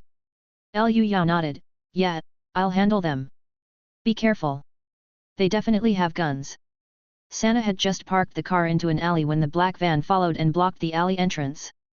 3 brawny men jumped out, guns in hand, shouting something in Yakolun. Liu Yao got out of the car unhurriedly. With his current skills, the challenge was to restrain his strength and not blow the men apart. After all, punching someone so hard that their internal organs sprayed out and made a mess was too disgusting and would certainly scare the girl. Just as the 3 brawny men aimed their guns, Liu Yao made his move. Their vision blurred, and before their brains could signal to move the gun barrels, Liu Yao suddenly appeared beside them, striking their chests with lightning speed. Sharp pain spread throughout their bodies, and the 3 men immediately turned pale and slumped to the ground, too pained to scream, let alone stand up. Sana, still in the car, hadn't even grasped what had happened, and the 3 armed men were already down. She hurriedly got out of the car, excitedly saying, "Wow, xia country kung fu? I've only seen it in movies. These armed criminals are like chicks in front of you." Liu Yao said casually, "They came for you, how do you want to handle it?" Sana leaned in and asked the toddler a few questions in Yakolun. Unexpectedly, the man was quite defiant, glaring at her with a ferocious threat. Without a word, Sana picked up the man's handgun and fired at his thigh. With a bang, the entire leg was pierced, spraying a mist of blood. The toddler screamed miserably, clutched his wound, and rolled on the ground in agony. Sana switched the gun to his other leg and fired again amidst roaring sounds, spraying countless droplets of blood, then pointed the gun at the man's head. Through sobs and cries, the toddler confessed everything at breakneck speed, with words like slave among others. The situation was exactly as Sana had suspected. Having gotten the information, she didn't hesitate, ending the toddler's life with a shot to the head. She turned the gun on the other 2 men, ignoring their pitiful pleas for mercy, firing 1 shot each to blast out a myriad of blood-soaked petals. Liu Yao whistled. A sign of approval. Indeed, she was not like ordinary women, having been in the underworld herself. After getting back in the car, Sana looked a bit pale as she said, "They're from the Bullet Gang, scouting girls for the big shots. I was targeted by them." Liu Yao understood immediately. Yakolun women, known for their fair beauty, were quite popular on Blue Star. But when their country fell into decline and could no longer protect its citizens, their good looks became a curse that drew demons. Some elites preyed on female slaves, and engaged in sadistic and bestial acts, willing to pay a high price for it. The Bullet Gang kidnapped and lured young Yakolun women, providing them to satisfy those vile desires. Sana, a beautiful college student with a unique presence, was considered top-tier merchandise and had caught their eye the moment she appeared. Such rotten deeds had been repeatedly exposed in the modern age of the internet, with a wealthy sadist taken down last year, dragging countless Blue Star celebrities with him, including several former presidents of the Star Alliance. That rich man was later found suicided in his prison cell. Liu Yao stretched his limbs and said, "Well, I've got nothing else to do, where's this Bullet Gang? Are they rich?" "You mean to?" Sana's eyes lit up with excitement. Chapter 290. Annihilate. Bullet Gang was just a less than 10-minute drive away from the dilapidated neighborhood where the 2 of them were. Driving up to a shabby 5-story apartment building, the place was covered in obscene graffiti, with a bunch of punks wearing nose rings, lip rings, and tattoos hanging around the doorway. This was the stronghold of the Bullet Gang. Aside from the punks, there were also many people coming in and out on bicycles. These were the delivery guys. Yakolun's opium could be ordered online. It seemed that Bullet Gang was running numerous businesses, and Liu Yao hoped that the gang had the good habit of keeping cash on hand.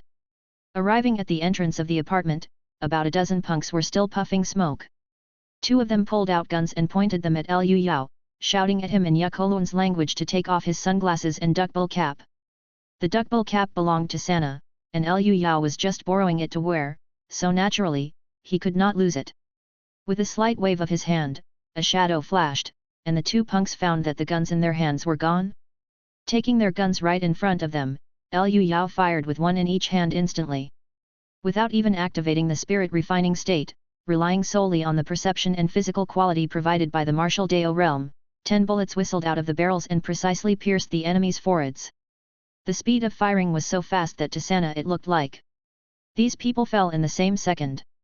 Then, she watched, wide-eyed and covering her mouth in shock, as Liu Yao charged in through the front door. Gunfire erupted inside the apartment building in an instant, filled with panic and screams. Flashes of gunfire from the constant shooting shone through the windows, and there were even people screaming as they crashed through windows and fell to the ground, spewing blood mingled with viscera before becoming motionless. The sound of gunfire at the entrance was piercingly loud, and Liu Yao received a warm welcome as soon as he entered. Gang members armed with various weapons poured out of the rooms to greet him. In the past, Liu Yao had to enter the spirit refining state to lock onto his opponent's guns and dodge the bullets. He had to keep a close watch on the barrel of the gun and exert his body to dodge, which was somewhat troublesome. Now, as a blood exchange realm martial artist, when facing a storm of bullets, Liu Yao adopted the stand and shoot mode. Shooting as he walked forward, bullets whistled out and blasted the enemy's heads, and when he was out of ammo, he just picked up the enemy's guns to use. Even if the retaliation hit its mark, the small caliber bullets could only leave insignificant scratches that would slowly disappear after a few seconds. By the time he'd cleared the first and second floors of fodder, no one had even reacted yet. When he got to the 3rd floor, a few minor bosses with military backgrounds immediately realized something was amiss. A bald fat man with a Benelli M4 shotgun opened fire from less than 10 meters away. A loud bang hit Liu Yao square in the chest. The dull thud of bullet meeting target was heard, but Liu Yao only took a step back. Bird shot was completely unable to penetrate the body of a blood exchange realm martial artist, leaving behind only a few marks. The fat man's eyes bulged in disbelief. This can't be. How could you? Liu Yao kicked him out. The force was so great that the man flew over 10 meters, his orifices ejecting chunks of viscera, and he crashed through the security bars and fell outside the building. Casually taking the shotgun, Liu Yao made his way to the 4th floor. This was where the elite of the gang were located, and they actually had axe. He continued with his stand and shoot approach, holding a sprayed shotgun and spraying bullets as he walked forward. The sprayed shots were devastating to ordinary people, capable of blowing someone away with a single blast, leaving behind a bloody, unintelligible wound. The enemies screamed as they returned fire, and Liu Yao also took countless AK bullets of 7.62 caliber. But these bullets were all stopped by his flesh, unable to penetrate even an inch, and none even reached the bone. With daily rigorous practice of Dragon Elephant Skill and Dragon Roar Golden Bell Shield, Liu Yao's body was far superior to that of an ordinary blood exchange realm individual. His muscles alone could block rifle bullets. Muscles writhed, pushing the bullet out, as the wound automatically contracted and tightened. On the surface, there was only a thin seam, nearly invisible unless examined closely. Such a wound didn't even require overnight healing, it could recover in an hour or 2. After the firefight, the enemies quickly realized Liu Yao's inhuman qualities and began to shout in panic, some even turned tail and fled. Liu Yao lifted his foot and hooked 2 axes into his hands, firing both simultaneously in a sweeping barrage. In an instant, gunfire roared, muzzles spat flames, and countless bullets whistled out, piercing through the bodies of enemies with deadly precision. Entering as a small hole, the bullets left exit wounds the size of a bowl. The air was filled with blood splatter, and agonized screams echoed through the building. Casings ejected one after another as Liu Yao firmly swept across with the dual-wielded axe. Even those savvy enough to hide behind walls were of no use, as under the dual enhancements of spirit refining and martial path senses, they were all killed by Liu Yao's through the wall shots. Not a single person was spared in the previous floors. These scum engaged in drug trafficking and kidnapping women did nothing but make the cost of rice more expensive by being alive. Having emptied the bullets from the 2 acts, the entire 4th floor was also cleared. Liu Yao then proceeded to the final floor. The entire 5th floor had been knocked through, remodeled into a luxurious office incorporating various leisure and entertainment features. It was also where the bullet gang kept their merchandise. At the moment, a burly man with his upper body bare, used a girl as a shield, holding a desert eagle to her temple with a menacing look in his eyes, waiting. The man was Bullet Gang's boss, Malos, whose addiction to opium had left his eye sockets somewhat sunken, with dark circles underneath. Malos stared intently at the room's entrance, where a luxurious, sturdy security door gave him a semblance of safety. Beside the door were 5 men, former special forces and veterans of the Western Front. True elites who should be able to. The next second, there was a colossal boom, as the door was sent flying in, crushing a former special forces member beneath it, causing him to fly out spitting blood. Immediately following, a shadow flashed low across the ground. Stay connected with Empire. The reactions within the room varied, some twisted their necks, some rolled their eyes, while others were turning their gun barrels, all searching for Liu Yao's whereabouts. But Liu Yao was already by the side of Boss Malos, firstly raising his gun-wielding hand that was pointed at the hostage and casually snapping it. Then, he took the silver Desert Eagle that Malos had dropped due to the intense pain and aimed at the 4 former Special Forces members, firing with a rate of 0.1 seconds per shot. In less than half a second, 4 deafening gunshots rang out. The 4 enemies couldn't even comprehend what had happened before their heads were gone. Liu Yao casually finished off the enemy who had been flung by the door, then picked up a piece of clothing from the ground and draped it over the shivering girl who had been taken hostage. The girl shuddered in fright. She was naked, quivering uncontrollably. After letting her catch her breath for a few moments, Liu Yao pointed towards the door, indicating for her to leave. The girl staggered to the door, suddenly supporting herself on the frame and looking back to shout. He called the police, they'll be here any minute. Having said that, she quickly fled. Liu Yao found the situation somewhat ironic. Clearly the girl meant that the Bullet Gang had called the police, reminding him to be cautious. A gang involved in drug trafficking and the kidnapping of women, whose first reaction to a formidable enemy was to call the police. It made Liu Yao feel as if he were in the illusory chaos of the other world. Chapter 291, The Willows Planted by Chance Grew to Give Shade. Malos braced his severed arm, and with forced calmness, said, "Listen, you have no idea who I am. I serve important figures in Yakolun, you." His voice suddenly choked off. Liu Yao lightly tapped a spot on the wall, then threw a punch with all his might. This punch exploded the air, creating a circle of white ripples, and with a thunderous boom, the entire wall collapsed, revealing a hidden room behind it. Inside were several restraint beds, typical to a mental hospital, and 3 women were tied to them. Their mouths were gagged, and their eyes covered, leaving them only able to whimper for help. Liu Yao stepped forward, ripping apart the restraining straps and pet collars around the women's necks, and removed the gags from their mouths. During this, one of the women was already unresponsive, evidently dead for some time. To keep control, the gang had injected them with opium, and this unfortunate woman must have been given an overdose. The 2 surviving women pulled off their blindfolds, shielding their eyes before slowly adapting to the light. Liu Yao pointed toward the door, signaling them to leave quickly, as what was about to happen was not appropriate for children. Confused but driven by the desire to survive, they shakily supported themselves against the wall and rapidly fled. Malos, looking at the collapsed wall in utter terror, had even forgotten the severe pain of his severed arm, and with trembling voice said to Liu Yao, You are a devil."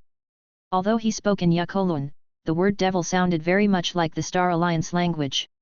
Liu Yao could almost understand what he was saying, and pointed to the row upon row of beds and the stains and bloodstains on them, saying, "You're far worse. The depths to which humans can sink truly are universal." In that moment, Liu Yao suddenly remembered the Heilong gang and others like it that had been exterminated, also involved in human trafficking. Approaching Malos, Liu Yao for the first time on Blue Star unleashed his martial path skills, calmly gathering his inner breath and focusing his strength.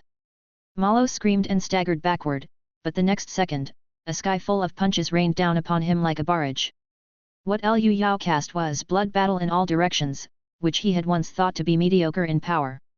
After learning it from his senior sister, he had occasionally used it a few times and hadn't felt it was anything special. But at this moment, he executed dozens of punches in an instant.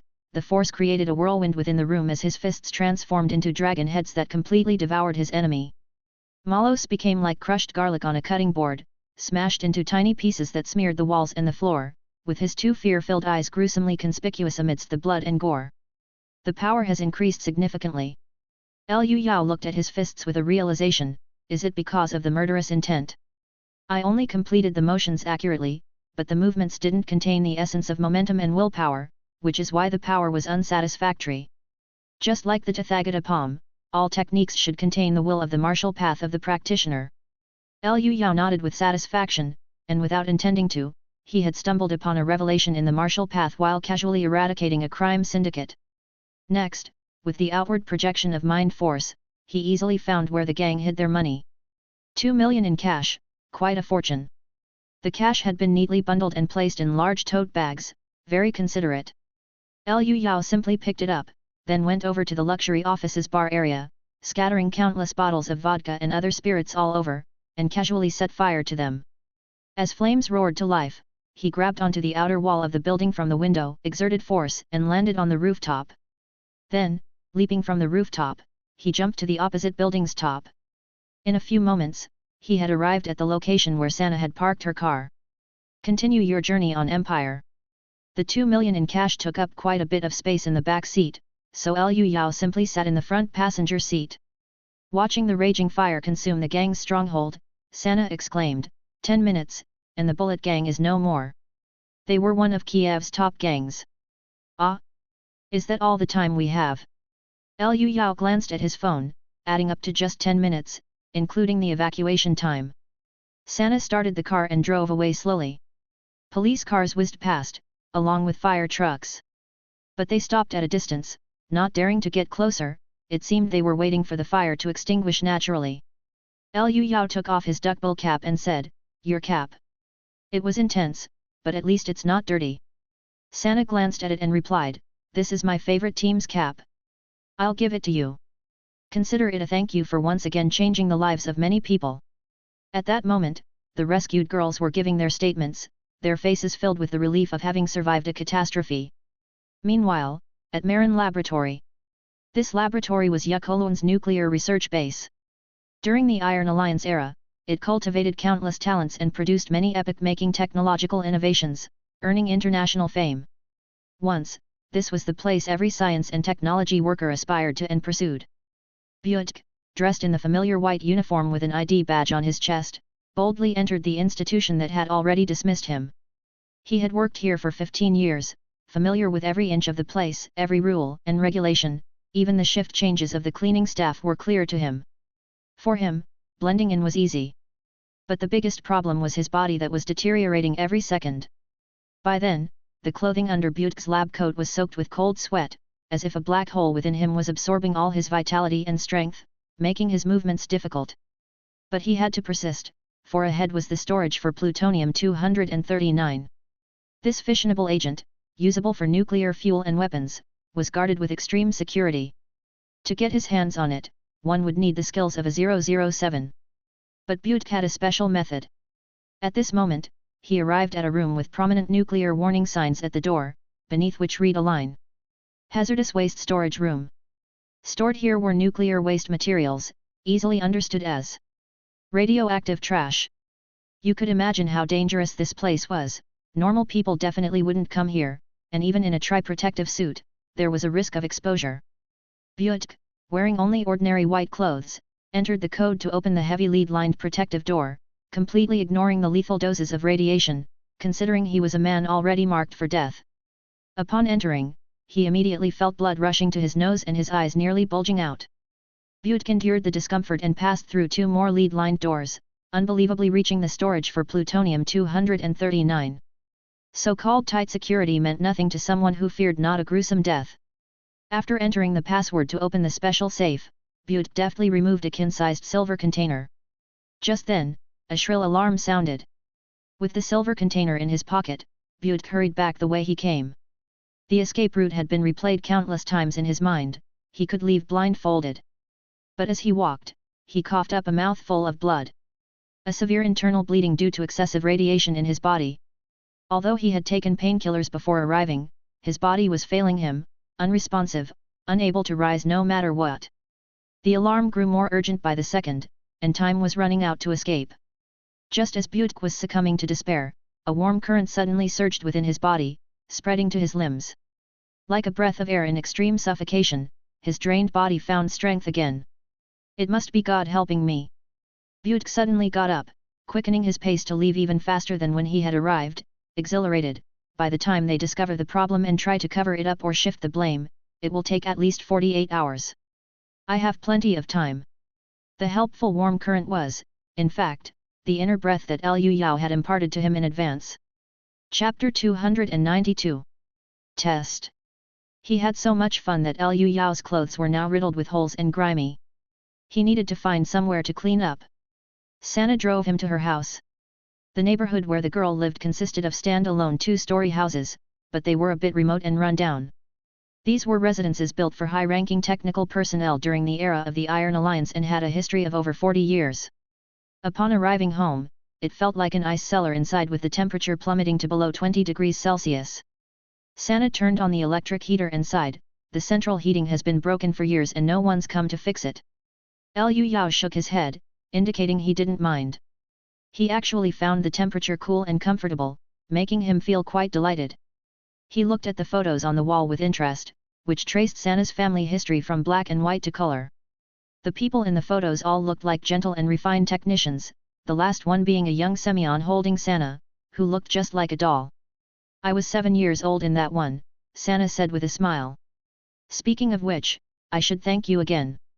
My father has been idle at home for many years, but a few days ago, the factory called him back to work to make something for you. He's very happy. Liu Yao immediately knew it was about his battle armor. Next, Liu Yao took a bath. After he finished, he found that Sana had gone out and bought him a set of clothes. Liu Yao didn't stand on ceremony, tearing off his tattered old clothes and changing into the new ones, revealing his fit upper body. His muscles were not overly bulky, but they were well defined and gleamed, revealing a natural, sleek line that was very pleasing to the eye.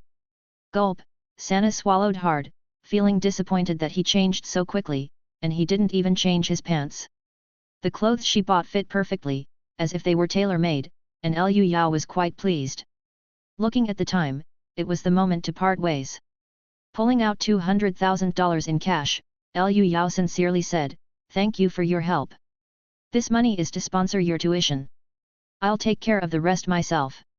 You should hurry back to school and not let it interfere with your studies." The girl was a female university student. He couldn't let it hinder her education.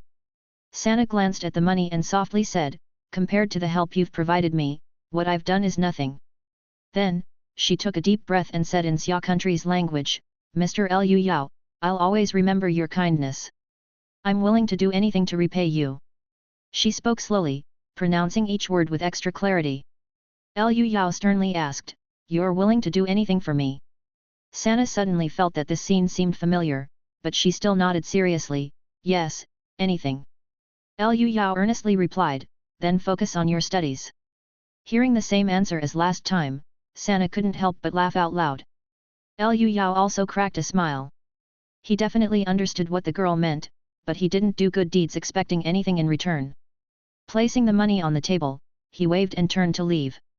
But at that moment, Sana held up her index finger and thumb a small distance apart and said, "Classmates all say, yellow people are generally quite comfortable and on edge. Are you also like that?" Liu Yao suddenly stopped in his tracks. Sana, looking pleased with herself, squinted one eye, moving her 2 fingers back and forth, "Seems like it's true." Discover exclusive content at Empire. Liu Yao turned and walked back, speaking slowly, "Miss, one shouldn't generalize about people's physiques. Let's discuss this in detail inside." After that, the two delved into human racial studies, carefully unraveling and thoroughly investigating the matter. Sana discovered that Liu Yao had remarkably rare muscle groups. They weren't exceptionally explosive but filled with a natural and fluid aesthetic, and they were incredibly resilient. At that moment, she deeply regretted her earlier provocation, feeling something hard and unyielding in her stomach about to burst. But what surprised her even more came afterward. With a sudden burst of strength, Liu Yao lifted her up directly. It took more than 10 minutes for Sana to regain consciousness. By then, Liu Yao had already tidied up the room until it was spick and span, with blood-stained tissues vaguely visible in the trash can. He had used his inner breath to help the girl recover, and had been sitting by the bed waiting for her to wake up. The Yukolun girl had a slender and sexy figure, and without any pigmentation, her skin was even whiter and her cheeks rosy, truly a sight to behold. Seeing that she had woken up, it was time for him to leave. If you're okay, just stay in school and don't go out, Liu Yao advised. After graduation, consider developing your career in Xia country. At least the public security is good there, and you speak the Xia language quite well. After saying his piece, he waved his hand and truly left this time. Sana lay on the bed, lacking the strength or courage to stop him, and whispered to the moldy ceiling, "This is indeed an unforgettable memory." 100 kilometers north of Kiev, by the Dnipro River. Another 30 kilometers ahead lies the infamous Chernobyl, the site of the most severe nuclear disaster in history. Liu Yao was waiting here, practicing Dragon Elephant Pruchna skill and Dragon Roar Golden Bell Shield, while waiting for someone. After completing 3 cycles of practice, which took 45 minutes, the person he was waiting for arrived. A car slowly drove up, and Butk struggled to get out. "I'm not late, am I?" "Not bad, you're on time." Butk, panting heavily, took out a silver canister from his chest. This container was no bigger than a palm, and it presumably didn't hold much inside. But that was to be expected since it was from a laboratory, meant for scientific research. Butk's complexion was ashen and he spoke feebly, "This is plutonium-239, it can be used as a nuclear fuel and a fissile agent for nuclear weapons. The market value is definitely over $3 million, I'll take 300,000. Liu Yao handed over a bag of money straightforwardly. He didn't give any extra, since giving more wouldn't be a good thing for a widow and orphan. Butk gave a wry smile and nodded in thanks, then cautioned while pointing to the silver canister. "This is a composite container specially designed to store high-risk radioactive materials, very safe. But be careful. What's inside is 400 million times more toxic than arsenic trioxide." Liu Yao carefully took it, then shook hands with the man, smiling, "Pleasure doing business with you." At the same time, he transmitted a thread of inner breath to allow the man before him to say a dignified farewell to his family. The transaction was mutually beneficial, and both parties were happy with the outcome. Carrying a bunch of items, Liu Yao quickly crossed the snow-covered forest and came deep into Chernobyl. The city had been abandoned after the nuclear disaster. Overgrown and in ruins, radiation warning signs were scattered everywhere, a silent reminder of the place's past, as quiet as a ghost town. But being exposed to the radiation, Liu Yao felt unexplainably comfortable. Both the martial path and the divine sense perception were telling him. His body enjoyed such an environment. He practiced Dragon Elephant Pruchna skill and Dragon Roar Golden Bell Shield once more. Normally, one cycle of practice took 15 minutes, but now it only took 14. It's not an illusion. But then again, his body could withstand rifle bullets, so this was no big deal. Liu Yao made a mental note of this, then entered an abandoned school. He took out all the items, ready to test the star key obtained from the ancient ruins. Chapter 293. Space-time Bubble. Liu Yao arrived at an abandoned classroom carrying something. He opened the lead box and took out an ornament with an eye in the middle of a triangle. This palm-sized object was the star key obtained from the other world. He had tried many methods without any reaction, but the one Zhang Xin gave him had activated. At this moment, Liu Yao was about to replay the process. Zhang Xin had smeared the star key with radioactive material, so he decided to try the same. Moreover, he would use even more force. Liu Yao placed the star key on the podium and retreated 10 meters, then took out a kin-shaped container holding plutonium-239. He sent mind force into it, only to see the silver kin rise from the ground as if held by an invisible hand and slowly float toward the podium. When it reached the spot, Liu Yao clenched his hand sharply, and under the effect of mind force, the kin unscrewed itself in mid-air. The white powder inside immediately spilled onto the star key. There was very little powder, only about as much as a pill, which was plutonium-239. It could be used as a nuclear fuel and nuclear weapon fission agent and was highly radioactive. In layman's terms, it meant It had a lot of kick. When the star key touched this substance, at first there was no reaction. Liu Yao waited patiently, and about an hour later, the powder covering the star key began to diminish, and the rate of decrease accelerated rapidly. In a few minutes, it completely disappeared. Seeing this, Liu Yao was greatly relieved. It worked. After a short while, the star key on the podium suddenly lit up and started to float by itself. As though guided by a precise directive, it flew towards Liu Yao without hesitation. Star key number 2 charging complete, star key number 3 detected, fusion program initiates. The one from the other world is number 2, and mine is number 3. As Liu Yao pondered this, the fusion had already begun. The scene that followed was familiar, just like when he lay in the hospital bed, the number 2 star key disintegrated in mid-air, turning into countless green dots that flew into his divine soul through his facial features. Right after that, the number 3 star key also transformed into light dots. The two groups of light dots twined around and quickly merged into one, forming a slightly larger star key. Fusion complete. Hearing the prompt, Liu Yao beckoned with his hand. The star key that could only remain quietly in his divine soul now flew out of his eyes, growing as it caught the wind, and appeared in his hand. He squeezed it a few times, finding the touch to be very familiar. With another gesture, the pipa charm appeared in his other hand. These two items feel exactly the same, and their materials are almost identical. After toying with it, Liu Yao put away the pipa and began to test the new functions of the star key. The fusion of two star keys certainly enhanced its functions. With a thought, an operational interface appeared in front of Liu Yao. The interface was like a holographic projection, with two planets slowly rotating. One of them was Blue Star, where he resided, and the other was the other world. Both planets were shades of blue, with a translucency to Blue Star, while the other world's blue was deeper. On the operational interface, there was a circular bubble-shaped symbol. With a mere thought, the star key immediately prompted. Dimension assessment complete. Space-time bubble activated. In front of Liu Yao appeared a mirror, rotating slowly in a green vortex pattern. This was the biggest benefit he had received this time. The space-time bubble, also known as the legendary bag space. Each of the two star keys corresponds to one world, and once merged, they can create a space-time bubble where the flow of time is halted in the crevice between the two worlds' space-time. This special space-time structure is like a bubble floating in water. The bubble film completely isolates the gas inside the bubble from the water, forming an independent and enclosed space. Liu Yao immediately grew excited. Isn't this a space ring? At the moment, he didn't have much else but plenty of cash. He had brought back 1 million, and had robbed another 2 million, which was quite troublesome to carry around. This was the perfect opportunity to try it out. Liu Yao raised his hand and tossed a big bag full of cash into the green vortex-shaped mirror in front of him. The objects entering it immediately froze in place, like insects trapped in amber. And when Liu Yao reached out his hand, he could take the money out again. He was overjoyed. This is so convenient. I wonder how much stuff it can hold. If it's a lot, then in a fight, I could just pull out a tank. Looking through this green mirror, the space within the space-time bubble seemed very large, about the size of the warehouse he had rented before, more than enough to put in a tank, an airplane, or anything of the sort. Liu Yao was extremely satisfied with this new function and very happy about it.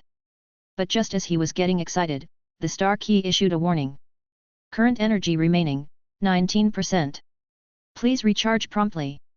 Energy. Liu Yao glanced at the interface and indeed saw an energy gauge at the top right corner, which was at 19% at the moment. He had been too excited to notice after gaining the powerful new feature. Experience Tales with Empire. Using the space-time bubble consumes energy. There's no such thing as a free lunch, and Liu Yao quickly accepted this fact. He immediately calmed his elated mood and entered the spirit refining state, attentively examining the changes in the star key. About an hour later, Liu Yao rubbed his temples and breathed a sigh of relief. Opening the dimensional door and space-time bubble hardly consumes any energy, but the real consumption of energy occurs when placing or retrieving items in and from the space-time bubble.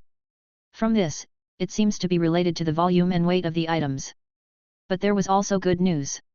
Liu Yao held the star key and infused it with mind force. The mind force was absorbed completely, and the remaining energy went from 19% to 20%. Fortunately, mind force can recharge the star key. But it's very slow, let's say 1% per day at most. If you want to recharge quickly, you need to use nuclear fuel like before. But people like Butte aren't common, and I think if I want more nuclear fuel, I need to plan ahead. Taking a deep breath, Liu Yao sprinted toward Marshall's tank factory. There were 3 more battle armors to be received there, which would be perfect for an accurate test of the energy consumption of the space-time bubble. It was crucial to know whether one could suddenly whip out a tank during a fight and blast the opponent. Having traveled to and from Yakolun several times, Liu Yao was now familiar with the route and no longer needed navigation. This time he was in a hurry, maintaining a speed of 150 km per hour even with a big bag of money on his back. The howling north wind wasn't as loud as his movements, as he blazed his own trail through the snow-covered forest, knocking over any trees in his path. I am a human-shaped tank myself now. He bulldozed his way through and arrived at the factory in no time. This time, he was welcomed by Semyon, Sana's father. This middle-aged man, slim with thick black-rimmed glasses, had much rosier cheeks. Lu, I didn't expect you to like humanoid mecha too. This was a hobby of mine when I was young, and now I have the opportunity to design and assemble them myself at this age. Though he had just lifted his daughter up, Liu Yao was extra polite at the moment. Thank you for your hard work. While talking, the two made their way to the production and assembly workshop for combat vehicles. 4 towering, ferocious beasts stood before them. Chapter 294, Test Consumption. Armored Vehicle Assembly Workshop. The mechanical arm gripped the upper half of a humanoid mecha, slowly lowering it to combine with the lower half that was fixed to the ground. A group of workers immediately swarmed around with various tools to weld and assemble it. The mecha's total weight is 1.6 tons, with the thickest section of the armor around the chest and abdomen reaching 100 mm. Semyon led Liu Yao closer, giving him a detailed introduction. The weight is quite significant, so the feet are modeled after an ostrich, featuring 30 cm long recurved joints to cushion and bear the load. The height of the battle armor has also reached 2.3 meters. Liu Yao looked up to see a formidable humanoid mecha towering before him, resembling the anti-Hulk armor but even more ferocious.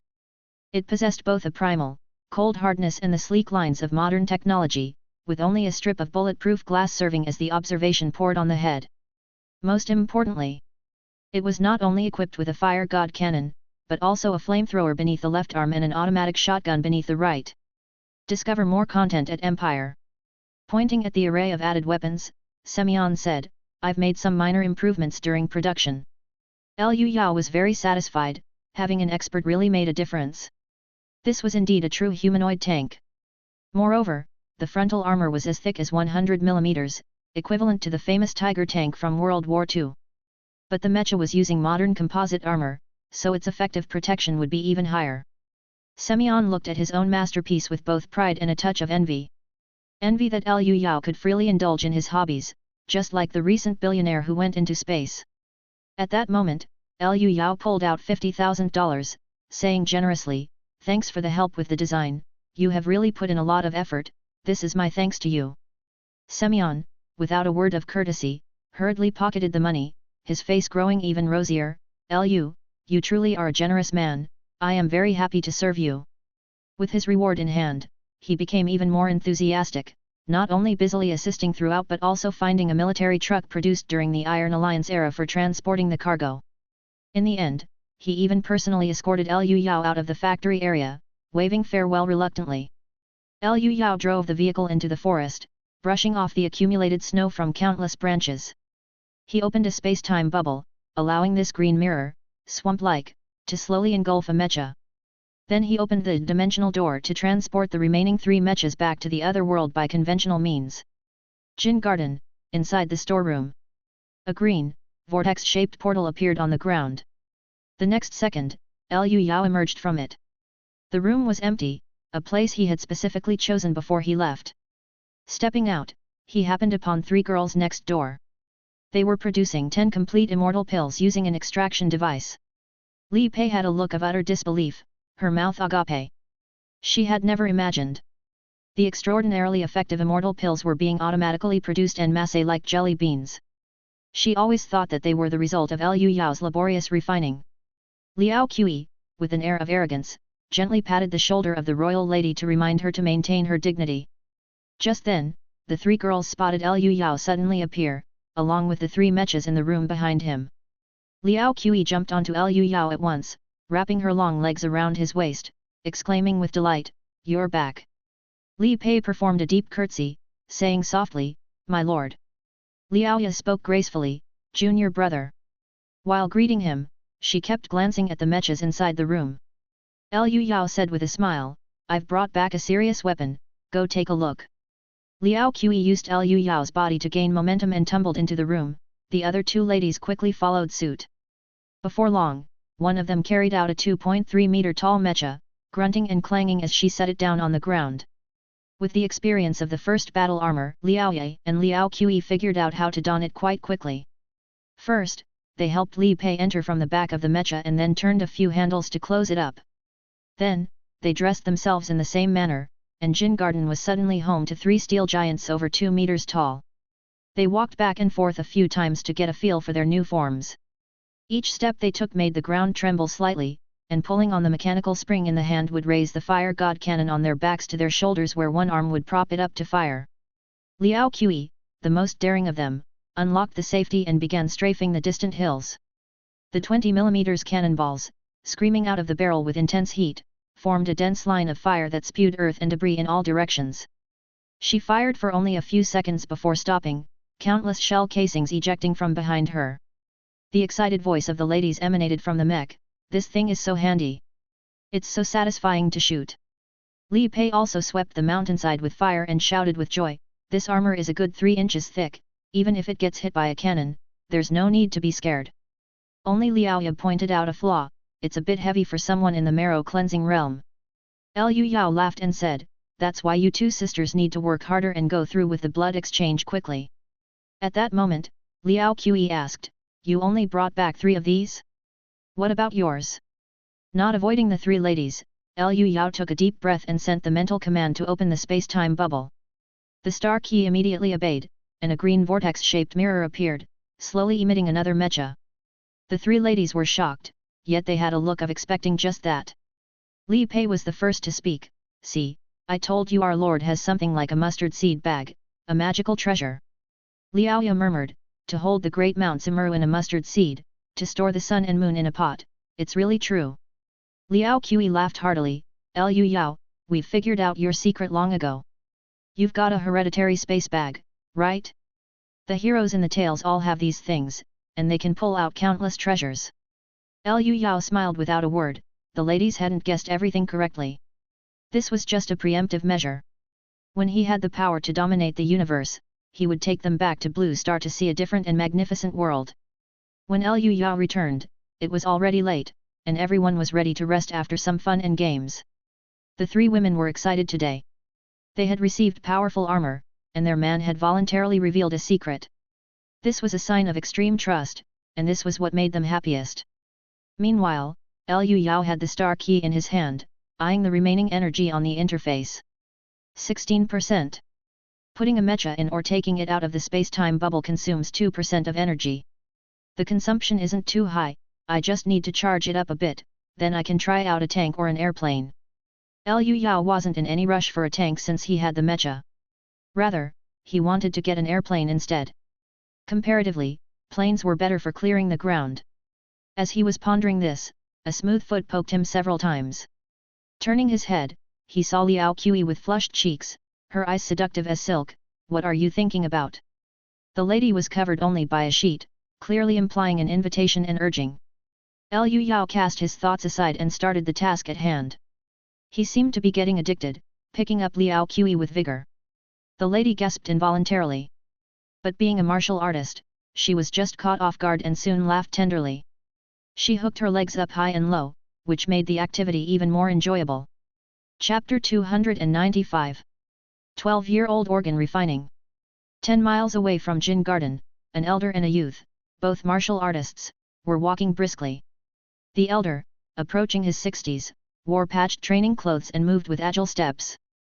A young man carrying a gift box followed closely at his side. The young man was strapping and nimble, asking curiously as they walked, "The Liao family fist seems so imposing. Grandfather even has to personally pay a visit despite being in the marrow cleansing realm."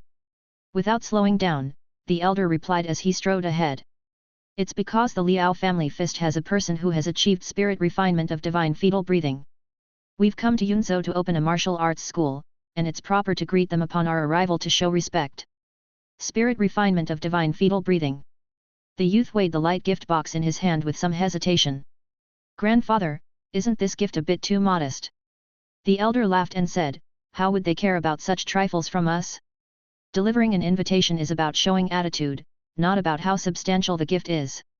The young man nodded, half understanding. The elder continued, this spirit refining expert surnamed Lu has always been low-key, never socializing, only knowing the hardships of dedicated practice. That is precisely the model for us martial artists to follow. Remember, it's only through diligent study and practice that one can reach the pinnacle of the martial path. You should learn from him. The youth replied perfunctorily, not fully convinced. The martial artists walked fast, and it didn't take long to cover the distance of 10 miles. At the entrance of Jin Garden, the elder took a deep breath and called out in a loud voice, arm-through boxing practitioner Zhang Daming, pays a special visit. Not long after, a young girl with sweat still on her temples came out to greet them. It was Surya. Surya's face was flushed and she was slightly out of breath, clearly having just finished practicing her boxing. Zhang Daming was not at all displeased at being received by a little girl, and quickly stepped forward with a fist salute. I have disturbed Miss Su's practice. I am arm-through boxing. Zhang Daming. My family's martial arts gym will open on the 6th of next month, and I have come to meet young Master Lu. Having said that, he respectfully handed over the invitation letter. Surya accepted it adeptly and also offered a fist salute. My teacher uncle is in seclusion. I will make sure to pass on the message promptly. Thank you, Miss Su, for conveying regards on our behalf. Zhang Chuanke quickly pulled the youth at his side and introduced him. This is my son, Zhang Xiaoyun. He's 16 and has achieved great perfection in bone tempering. I hope the young lady will give him more guidance in the future. Zhang Xiaoyun saluted formally, and Surya just nodded slightly in acknowledgement. Having paid their respects, the elder and the youth made their way back. On the return journey, Zhang Xiaoyun muttered to himself, the girl doesn't know proper etiquette, just a nod in response. Zhang Daming exclaimed reflectively, the young lady has reached great perfection in bone tempering and is about to start organ refining. Zhang Xiaoyun startled, then sourly remarked, it's normal with a spirit refining expert to watch over her. That's still remarkable, Zhang Daming sighed, do you know how old the girl is? Zhang Xiaoyun recalled Surya's stature and appearance and guessed, nearly 1.6 meters tall, she must be about 14 or 15. Zhang Daming shook his head, she may look tall, but she's not even 12 yet, just a few months shy. What? Zhang Xiaoyun was instantly stupefied, she's over 3 years younger than me, and close to organ refining. Organ refining at 12? Zhang Daming said, exactly. Don't always think so highly of yourself. In the presence of the world's talents, your abilities hardly count for anything. Casting pride aside, practicing diligently. That's what truly matters. This time, Zhang Xiaoyun lowered his head, clearly taking the words to heart. Walking back with a sullen head, he noticed the sounds of sheep bleating by the river, mixed with the calls of cows and pigs. It turned out that many farmers were herding their animals. Zhang Xiaoyun asked in confusion, what's going on? Why are the pigs, cows, and sheep all gathered together? No sooner had he spoken than the sound of blades slicing through the air was heard. 3 shadows swooped down like lightning, each snatching up a livestock animal before flying away. Fuck! A marrow-cleansing realm demonic beast. Zhang Xiaoyun was so terrified that he couldn't help shouting out loud. His old home was on the western border, where one could occasionally see monster beasts, so he was well aware of their ferocity. Zhang Daming slapped his son on the head and barked. Don't make a fuss, that's a spirit bird raised by great master Lu. Look, even the farmers are watching fearlessly, clearly, they're herding livestock for the spirit sparrowhawk to eat. Indeed, the farmers not only showed no fear, but their faces were even filled with joy. If the spiritual sparrowhawk ate their livestock, they could go to the city to collect money from the textile factory. The textile factory had been set up by the eunuch Zhang Jin, who also looked after all sorts of chores in Jin Garden. Cleaning, pruning flowers and plants, and providing blood meals for the spirit birds were all part of the job. Zhang Xiaoyun, watching the majestic spiritual sparrowhawk soaring through the sky, was full of envy. When can I keep one of these? Once you've completed the blood exchange, naturally you can keep one. Jiang Daming set a deceiving goal to fool his son. He knew well that even someone in the blood exchange realm couldn't afford a spirit bird, but that didn't stop him from using it as a direction for effort. Inside Jin Garden, Sui Arya threw the invitation she had just received into the basket. It was almost full, all with all sorts of invitations. Although Liu Yao didn't like to show his face, sometimes people would still come to pay a visit out of politeness, and most of them were handled by the Liao family sisters and Sui Arya. The young girl practiced boxing for a while, then figured it was time for her uncle master to rest, so she took a newspaper and headed to the back house. 3 spiritual sparrowhawks perched on a wutong tree over 20 meters tall, grooming their feathers and digesting their food, gave Sui Arya an unfriendly stare as she approached. Then, with disdain, they turned their backs and dropped a pile of droppings. Sui Arya was infuriated. The 3 despicable creatures had divided the household into ranks. Liu Yao and several close women had the highest status, then came the 3 of them. As for Sui Arya, she was at the bottom of the hierarchy. The sparrowhawks would occasionally bully her, but after being scolded by Liu Yao, they switched to disdain and contempt. With determination, Sui Arya thought, once my divine skills reach great perfection, I will show you 3 a lesson. She arrived at the pavilion with the newspaper in hand, and her uncle master was indeed resting.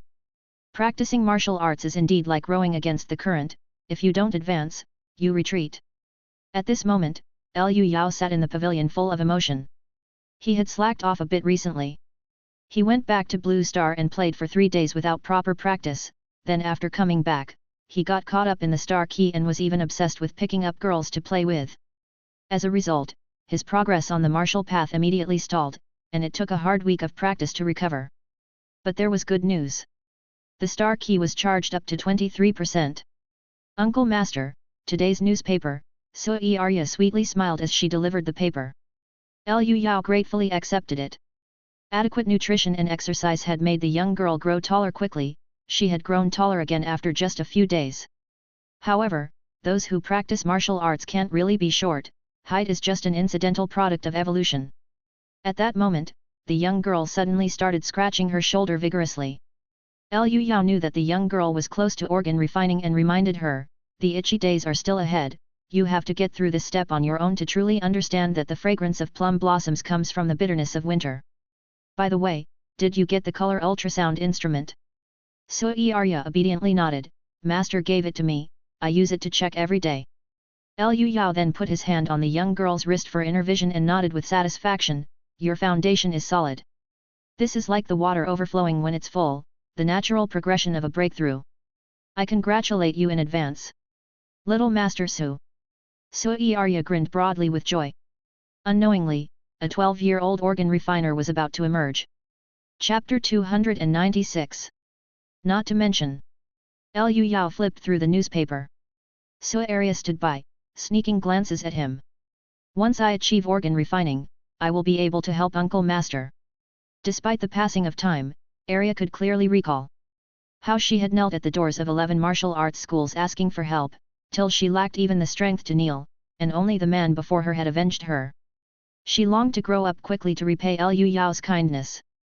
Just as the young girl was blushing and stealthily peeking at her uncle master, 3 spiritual sparrowhawks swooped down from the sky into the pavilion. The spiritual sparrowhawks flocked around Liu Yao, fawning over him and nudging Sui Arya aside with their rumps. Arya was so angry that smoke seemed to be billowing from her orifices, but she knew these 3 favored creatures were in high spirits, and she dared not say anything. Feeling an itch in her bones, the young girl simply bowed to her uncle master and went off to practice her boxing. Liu Yao affectionately massaged the spiritual sparrowhawks. They were now 1.8 meters long with a wingspan of 4 meters and still growing, truly magnificent creatures. They would soon try to advance to the blood exchange realm. Spirit birds at the blood exchange realm can grow to 5 meters in length with a wingspan of more than 10 meters. The owner can sit comfortably on the back of the spiritual sparrowhawk and enjoy the thrill of flight. However, this step is indeed difficult. Like humans, spiritual sparrowhawk's advancement to the blood exchange realm is a major hurdle, fraught with great risk. The difficulty lies in cleansing the brain marrow and spinal cord. Liu Yao could assist with the spinal cord, but the brain marrow would depend entirely on the birds themselves. Although the spiritual sparrowhawks were intelligent, they certainly weren't as smart as humans. Their intelligence was equivalent to that of children in first or second grade, making the cleansing of their brain marrow exceedingly perilous. As he pondered, Liu Yao finished massaging the spiritual sparrowhawks quickly with both hands. Not yet satisfied after enjoying the massage, they continued to circle their master, begging for food. Liu Yao took out a handful of wisdom spirit pills, which were all pecked away in the blink of an eye. I'm running out of blood cores again. I wonder how Fu Fangsheng and the others are doing and if they've had any recent gains. Last time they met, Fu Fangsheng and the two others brought him a large pack of blood cores which had lasted until now. The three brothers were investigating the human trafficking by the Western Church and had killed many Western demon beasts, hence the plentiful harvest of blood cores. Seeing his pets' food reserves dwindling, Liu Yao missed them dearly. And coincidentally, there was news of them in the newspaper. But an entire page was dedicated to wanted posters. Reward for capture. Criminals, Fu Fangsheng, Zhao Sanduo, Monk Ben Ming. The newspaper devoted an entire page to publishing clear frontal photos of the three, with the accusation, committing arson and murder, utterly heinous crimes. Below, the prominent reward in silver taels. 2,000 taels for each person. The bounty was not offered by the government but by the church, foreign firms, foreign merchants, and certain wealthy families and gangs within the country. Not bad, the bounty has gone up. I remember it was 1,500 taels per person when we last met. Liu Yao looked at the wanted posters of the three in the newspaper, and chuckled lightly. Judging by the reward amount, they must have had a substantial gain, and they will surely bring me a lot of blood cores. After resting a while and recovering his inner breath, Liu Yao was about to resume training when he saw the earlier departing Sua area hurrying back, with an urgent expression. Uncle Master, Fu Fangsheng and Zhao Sanduo, two masters, have arrived carrying Monk Ben Ming. I've arranged for them to settle in the side building. Talk about calling them to mind. Liu Yao, upon hearing the words, immediately rose to his feet. I will go take a look, and you go tell your master again. Liu Yao flashed several times before arriving at the side courtyard. It was very quiet here. Just now the longed-for Fu Fangsheng and his two companions were right before his eyes, except that their situation did not look good. Monk Benming had a pale face, with a purple black hole the size of a bowl at his chest, continuously oozing black pus and blood. His neck and face bulged with veins like earthworms, clearly protruding from the skin and turning pitch black. A thick ink-like substance crept along the veins towards the depths of the body. Monk Benming's entire frame seemed like a withered plant in decline, the outlook appearing dire. Zhao Sanduo was supporting him with a look of sorrow, propping him up against the wall, while Fu Fang looked somewhat dazed, his eyes lacking focus. Namo Amitabha, Monk Benming recited the name of the Buddha, attempting to bring his hands together in prayer, but his body could not manage such a simple gesture anymore. Exorcising demon beasts is the duty of a monk, there is no need for sorrow. Later, cremate my body and take it to Phwa Temple to find my master. As Monk Benming spoke, he coughed up a mouthful of foul-smelling black blood, yet his face began to turn ruddy as he raised his voice. That demon beast, even an innate martial artist is no match. Do not further risk your lives. Remember, remember.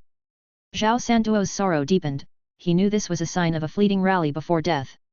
Liu Yao, without a word, reached out to use his mind force to look inside, feeling that Monk Benming's current condition was extremely grave, like an ordinary person injected with a large dose of paraquat. He had seen this ink-like foul substance before, it was what the withering bullets carried, except that this time it was exceptionally thick and had already permeated the entire body. Liu Yao immediately shouted, "Bring over 5,000 silver taels." This shout was like thunder, and Liaoya and her two sisters, who were rushing over after receiving the news, heard it and immediately brought the silver over as quickly as possible. Monk Benming grasped Liu Yao's hand, earnestly pleading, "Young Master Liu, do not waste efforts, it's no use." Liu Yao said with conviction, "Rest assured, let me try."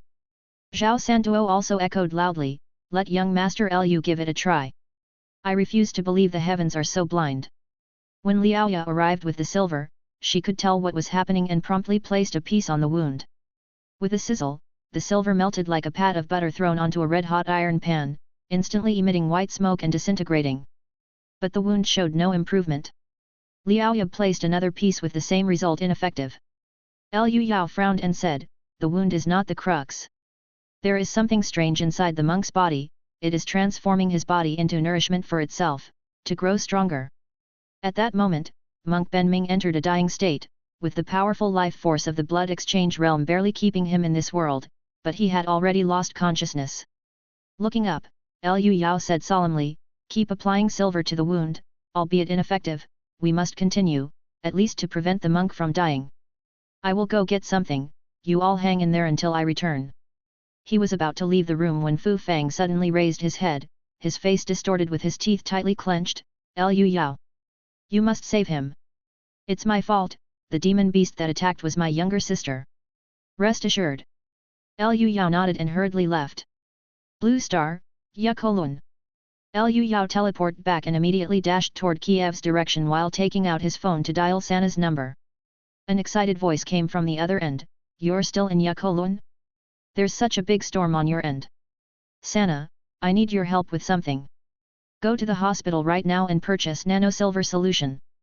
"Ah? Oh, I am on it," she replied. "Get as much as you can, we'll meet at Independence Square. The frozen ground that was hard as rock from the snow cover was indented deeply by Liu Yao's footsteps as he sped on to acquire the miracle cure. Chapter 297, Sacred Heart Institute. It was nighttime in Yakolun, and the lights of Victory Square twinkled as tourists from various countries came and went. By the time Liu Yao arrived, Sana had already bought the nano-silver solution and was waiting for him.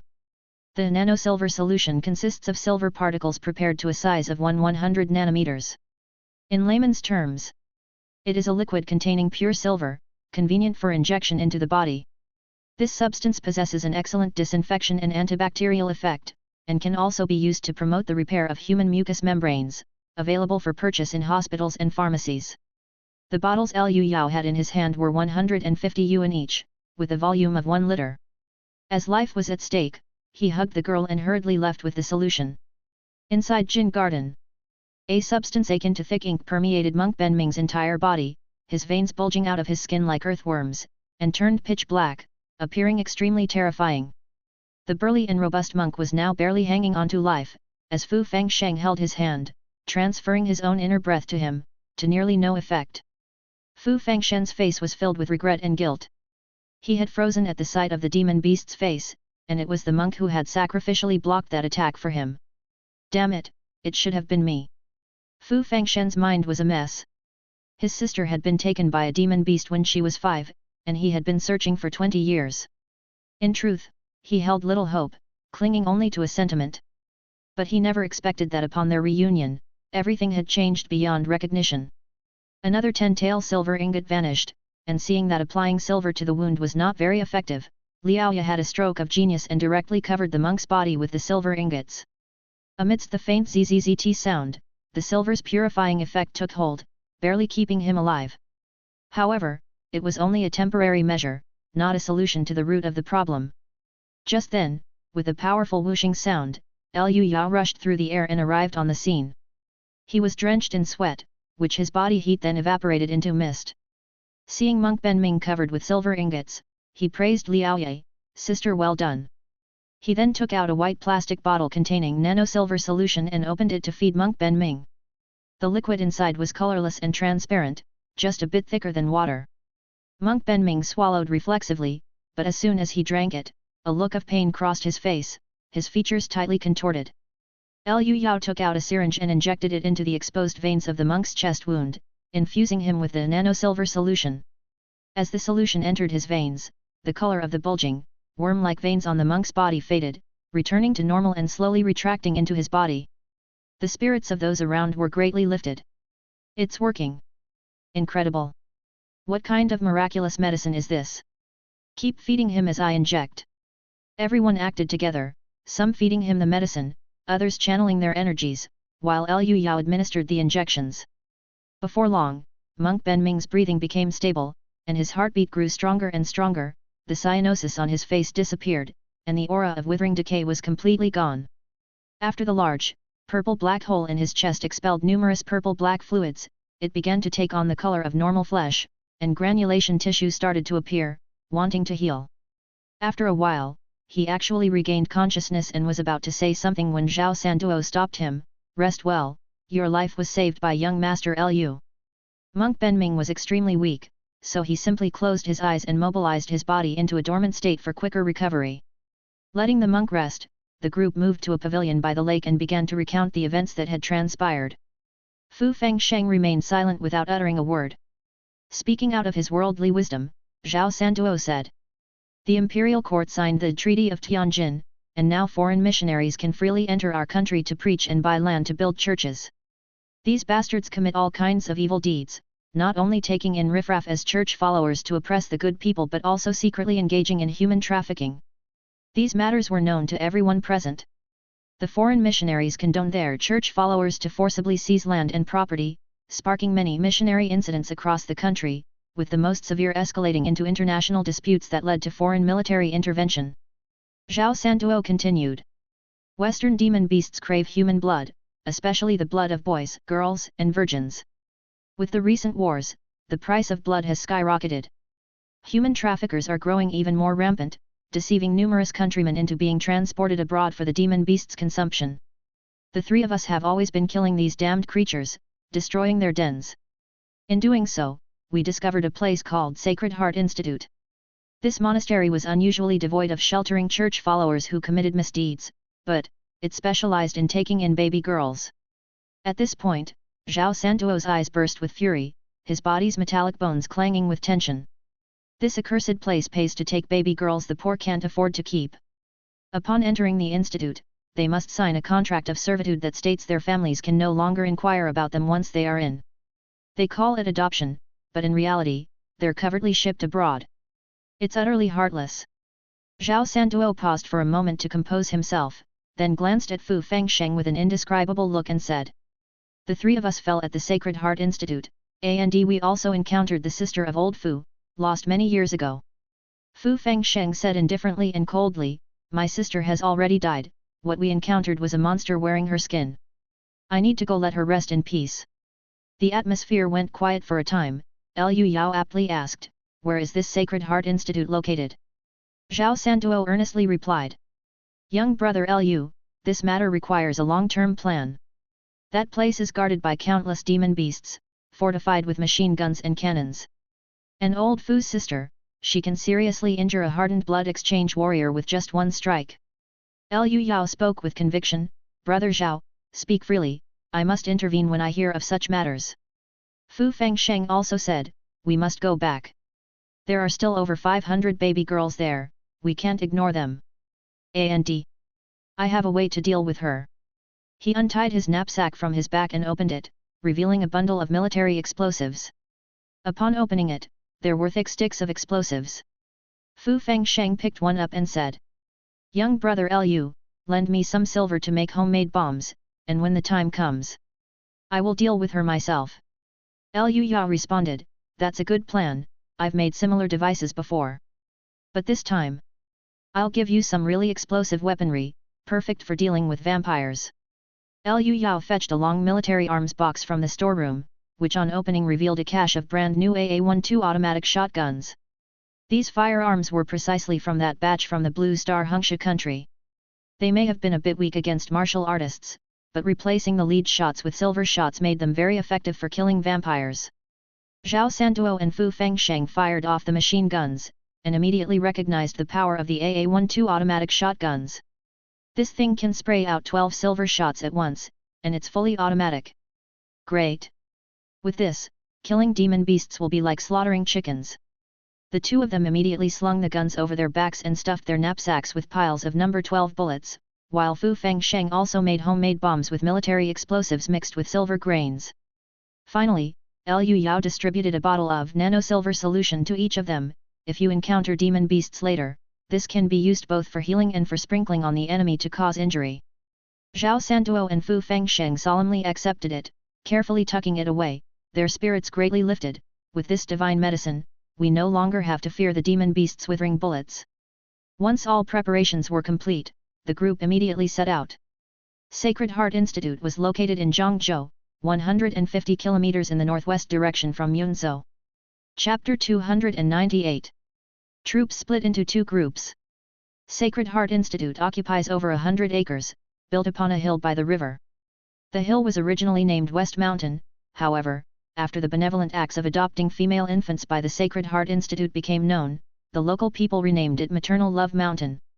At this moment, inside the church of the Sacred Heart Institute, many girls aged between 3 and 5 are gathered together. They are a group of children who are about to be adopted, and according to tradition, they must take a commemorative photo. These young girls are dressed up brightly and beautifully for the camera, but a closer look reveals they are all thin and weak, showing signs of long-term malnutrition. Moreover, their faces are filled with intense unease and fear, devoid of any childlike innocence and romance. The nun in charge of taking pictures frowned and called out, "Chief Jessica, the photo won't look good if they don't smile." These group photos are important for Sacred Heart Institute's external propaganda, as they need to show the abundant resources within to the important figures. Chief Jessica savored a pot of black tea and said indifferently, "Wealthy foreigners want to adopt you, you should be happy. Smile joyfully, so we can finish taking the photo properly." No sooner had she spoken than many of the young girls began crying out in fear, which was worse than before. A few of the older ones were crying particularly hard, as they had realized what the so-called adoption by wealthy foreigners meant. It was like sending lambs into the tiger's den. Hearing the noisy crying of the children, Chief Jessica's face twisted into a malicious expression, and she suddenly stood up. This woman was over 2 meters tall. She grabbed the girl who was crying loudest, carelessly picked up the teapot, and poured the scalding tea all over the girl, turning the crying into a piercing scream. Just then, a loud voice rang out, "Oh, Chief Jessica, you seem to be quite furious." A bald man wearing a sleeveless vest approached, toying with a pair of solid steel balls in his hand. Puffing out his chest and belly, he said, "The ship is ready, your goods can be loaded at any time." Chief Jessica turned around, made a triangular symbol with her hands across her chest, and replied with a calm face, "Lord Ho, thank you for your contributions. It's just for making money, there's no talk of contributions or not." However, Hobo glanced at the "God loves all people" inscribed on the church wall and said solemnly, "Chief Jessica, on behalf of my father, I would like to ask when you will give the first embrace you promised." This man was the only son of the Linjiang gang leader. The Linjiang gang was capable of shipping goods out to sea through Mingzhou at the fastest speed and was a crucial business partner of the institute. Chief Jessica looked at the ships on the distant river surface and answered, "This batch of goods is very important, a bigwig from the Minis Federation bought them. Once we get them shipped out, I'll discuss the details with you." The situation was twofold. Liu Yao and his party of 6 rushed along the official road at full speed. As they were nearing their destination, Zhao Santuo deliberately slowed down and said, "There are several kind-hearted warriors keeping an eye on this place.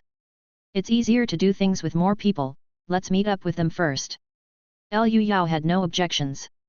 After traveling a few more miles, they spotted a righteousness character carved into a crooked neck tree. Seeing this, Zhao Santuo shouted aloud, "Mayfist Zhao Santuo has arrived."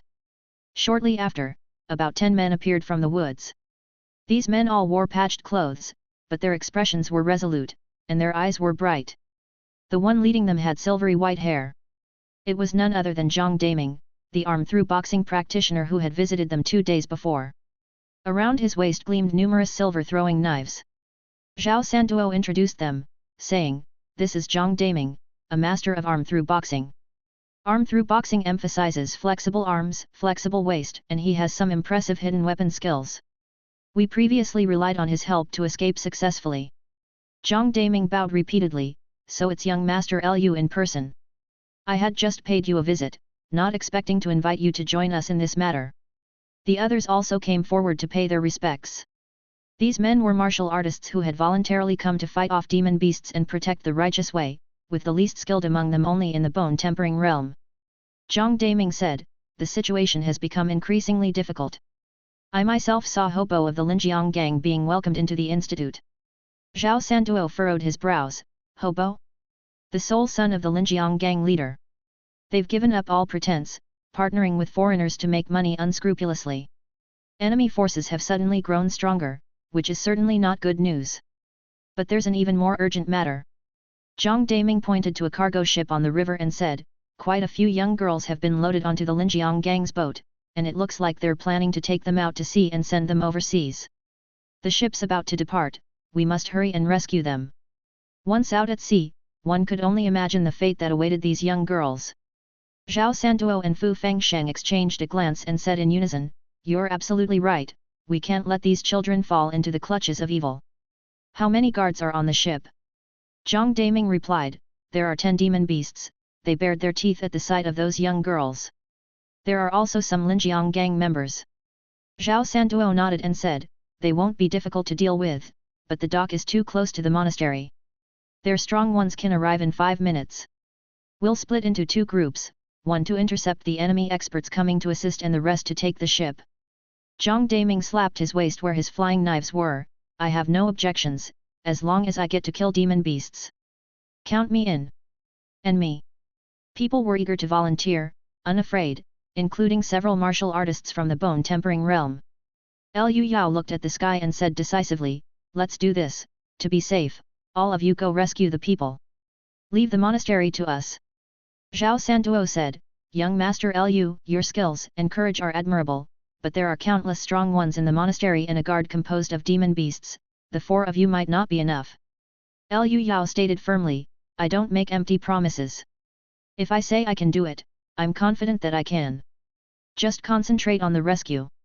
Seeing Liu Yao's confidence and the fact that the boat was indeed about to leave, Zhao Santuo ceased his objections and gave a fist salute, then, please be careful, young master Liu. Once we take the boat, we'll come immediately to assist you. The crowd split up. Zhao Santuo and Fu Fengsheng led the way with the brave men heading straight for the dock, where the shouts and cries of battle promptly rose. But Liu Yao had no intention of intercepting. Opening a space-time bubble, he took out mecha and helped the girls suit up. While they're busy with the rescue, let's flatten this god-forsaken place. Understood. Don't worry, my lord. The girls responded with soft voices. Inside the Sacred Heart Institute's church, Chief Jessica prepared another pot of tea and filled a cup for Hobo. Hobo had no interest in drinking tea and got straight to the point, Chief, I need a definite answer from you regarding my father's first embrace. About that? Chief Jessica said seriously, you've seen Wendy. By earning enough merits, we can all achieve an elevation in life. But my father urgently needs the first embrace to save his life. Just as they were getting to the crux of the matter, a sudden intense explosion was heard. Chief Jessica stood up and roared, it's those 3 fugitives again. We can't let them get away this time. With that, she headed toward the church's main entrance. Hobo thought for a moment. His own father still needed the church's help, so he decided to follow as well. Chapter 299. Push forward, spare no one. Sacred Heart Institute sat atop a mountain facing south, with cliffs on 3 sides overlooking the river, and only one side accessible for entry and exit. The terrain was quite defensible and difficult to assault, and the monastery's walls were even mounted with cannons. By design, they were the Minis Federation's 75mm caliber and the 37mm rapid-fire cannons. These 2 types of cannons were convenient and quick to operate, well suited for taking down martial artists. Liu Yao shouted through the radio, push forward on all fronts. Leave no survivors. Received. 4 mechas made an unadorned frontal assault, and the guards on the wall immediately spotted the conspicuous enemies. Knights attacking. Quick, rotate the guns. Get the machine guns ready. To vampires, the blood of a virgin was an exquisite delicacy that also offered great benefits. Therefore, despite the Sacred Heart Institute's operations being morally bankrupt, the profits were incredibly high, and they had received attention from many high-ranking members of the vampire community. Their guards' equipment was even better than that of the regular army. Cannonballs blasted towards them, and the bullets fired from the guns were all withering bullets. These bullets worked exceptionally well against martial artists, but they were also extremely expensive, one bullet costing more than an entire gun. Such a barrage was so overwhelming that not even the top-tier ace corps would display such bravado. The air was filled with the piercing sound of bullets and cannonballs, but this intense attack proved entirely ineffective. The first to arrive were the withering bullets of various calibers, hitting the boron carbide ceramic outer armor and leaving only minor scratches. Then came the 37mm cannonballs, which left deeper scratches on the armor before detonating like grenades. Inside their mechas, Liu Yao and the others felt as if they had been bumped by a fly while walking, hardly affected at all. By the time the enemy's 75mm cannons fired, Liu Yao's family had already locked onto their targets with the fire god cannon. The barrels rotated, and a tremendous noise like an electric drill boring through a wall erupted, a tempest of cannonballs howled forth. At a firing rate of 6,000 rounds/minute times 4, the cannonballs connected in the air into a massive wave that crashed over the walls. First, the enemy's cannonballs were blasted out of the sky, and then the top half of the entire city wall was sheared off. Countless limbs, chunks of flesh, bricks, fragments, and parts of weapons mixed together and exploded outwards, with dust and smoke filling the sky.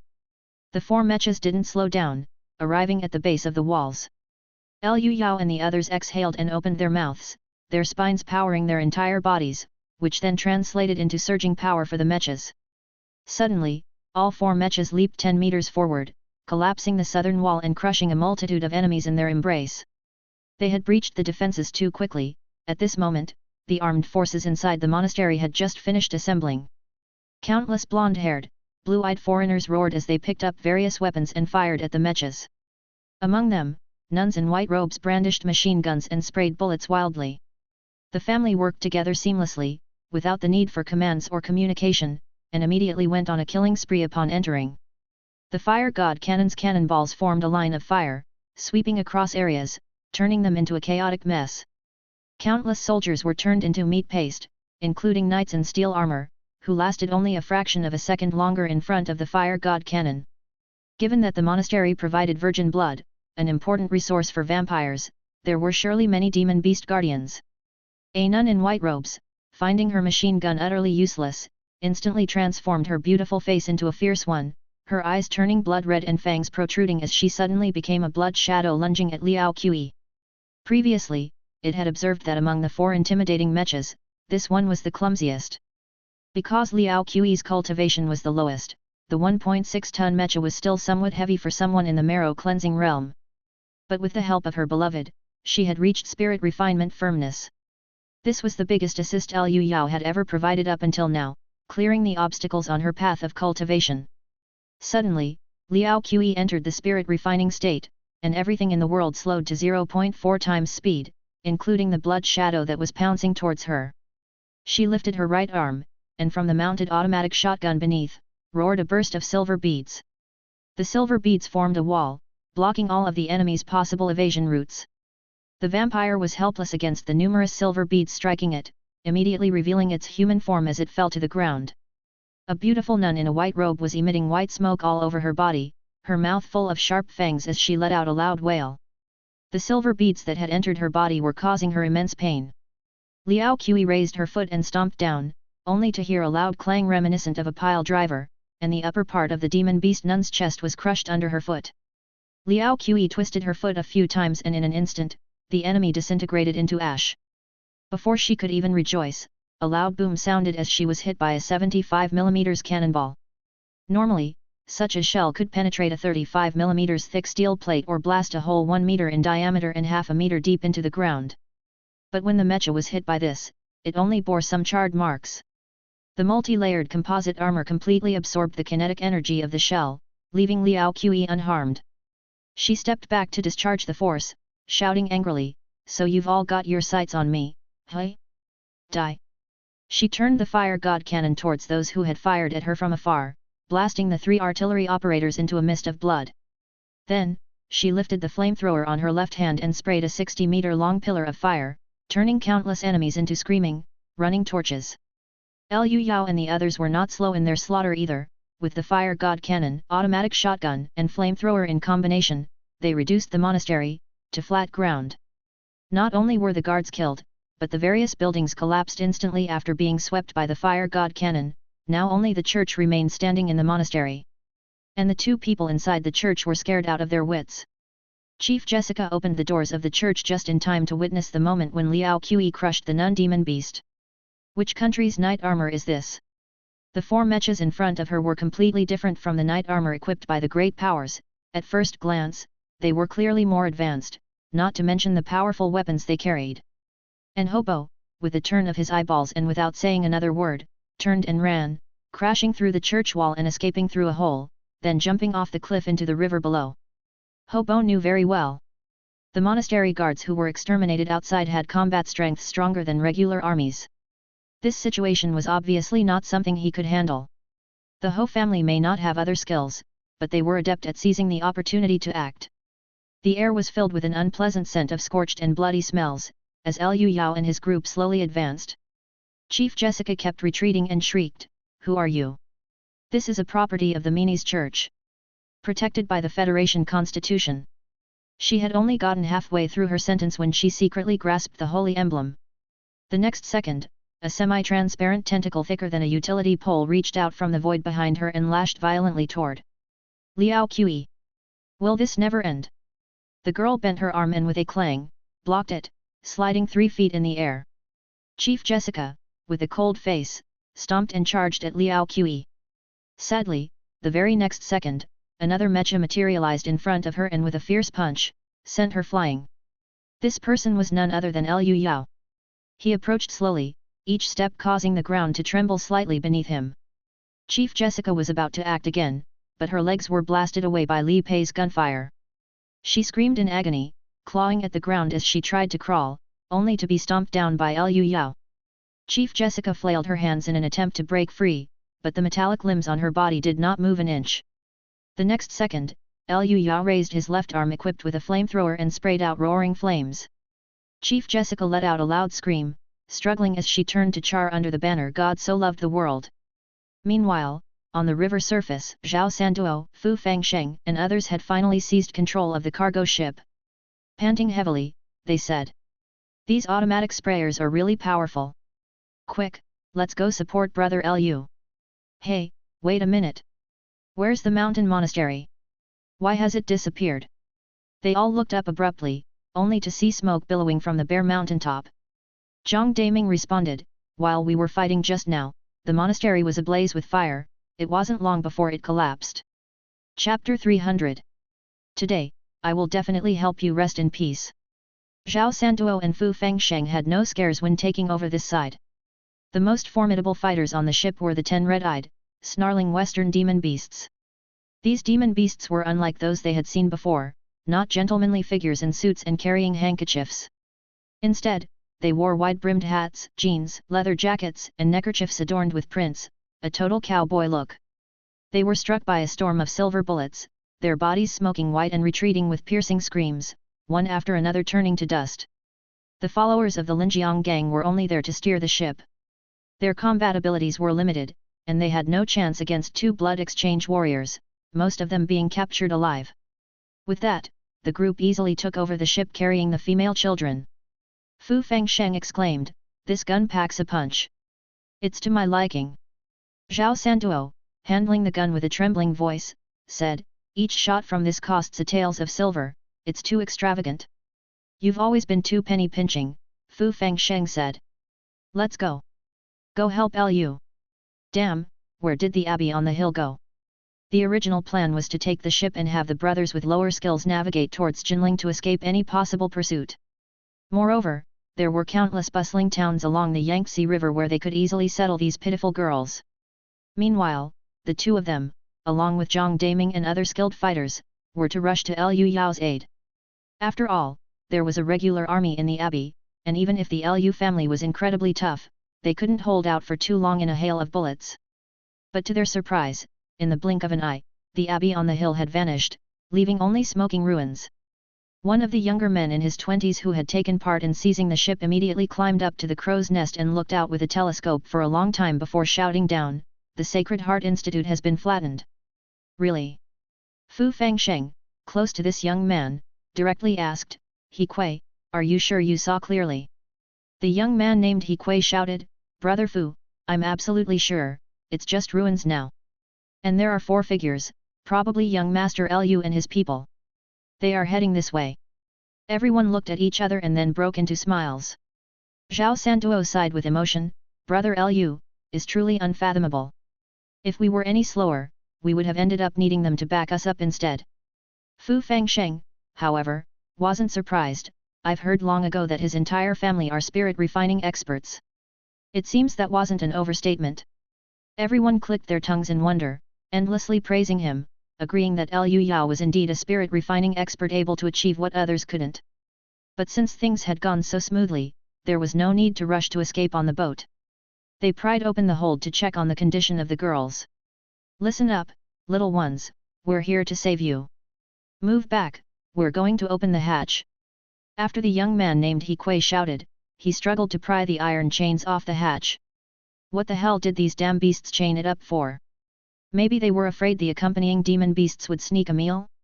They were drooling over the girls. When the people entered the hold, their faces instantly changed. In the cramped, foul-smelling hold, girls were packed as tight as sardines in a can. The oldest among them, no older than 7, the youngest just 3. They all wore filthy, colorless clothing, all yellowed and emaciated, full of panic and fear, huddling together and shivering. Damn it, these despicable demon beasts! Upon seeing such a scene, the rough men couldn't help but curse. But after cursing, they realized that none of them knew how to comfort children, awkward and unsure of what to do. Hikui had a brighter idea, shouting, "Go and get the food from the ship. The way to a kid's heart is through their stomach." Everyone agreed, and soon 2 men went to get food. Fu Fangsheng, looking at these little girls, kept his face tense. His sister had been abducted at roughly their age. Zhao Sanduo spoke up, "If your sister was at the abbey, it would be a mercy for the Lu family to give her peace."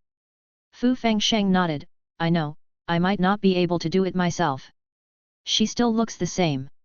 While speaking, Fu Fangsheng's face suddenly changed dramatically, and he bellowed, "Hikui!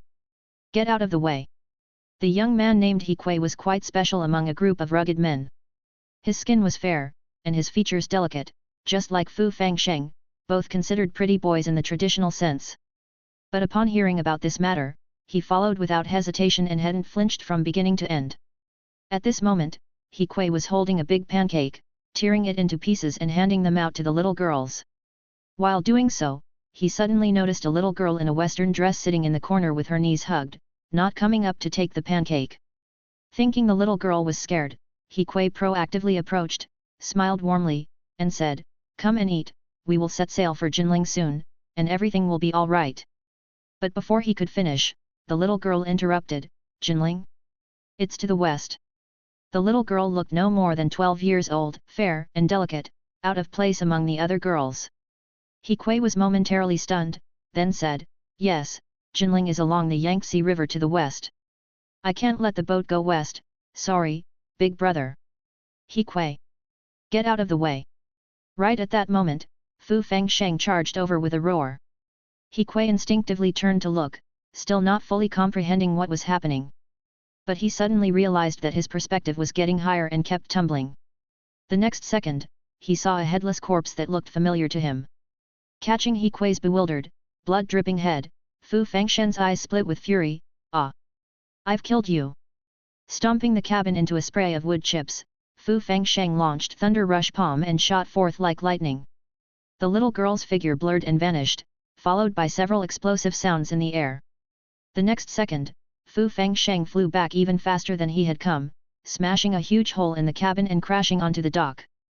The little girl, unhurried, picked up the hem of her dress and walked out through the big hole. She was wearing a purple western dress, leather boots on her feet, black silk stockings on her legs, and an iris flower hairpin on her head. A dark and elegant style was fully displayed. By then, everyone had already gathered around, and seeing Hikui's demise, they became furious. Zhao Sanduo quickly shouted, "The demon beast is dangerous.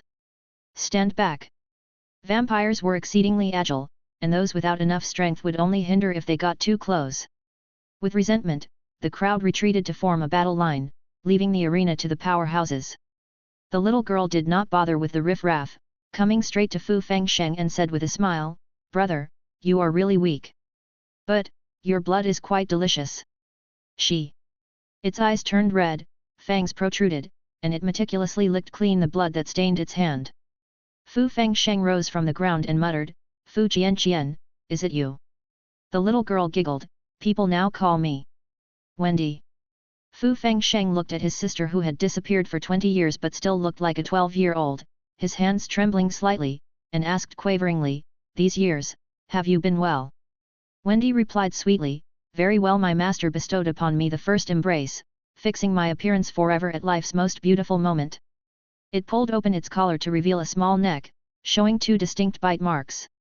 "Master!" Fu Fangsheng's eyes twitched violently, "You are not from the Sacred Heart Institute." I just came to buy things for my master. After eating a few crew members, they locked me in the cabin, really stingy." Wendy patted her lavish dress, excitement on her face. Brother, your soul is boiling. Your blood will be even more delicious. Fu Fengsheng pressed and twisted his thumb forcefully against several acupoints on his body, a secret method to stimulate bodily eruption called devastating desperation. He took a deep breath and said solemnly, "Little sister, it was my fault for carelessly losing you that year, all faults are mine. Today, even if I have to risk my life, I will help you find peace."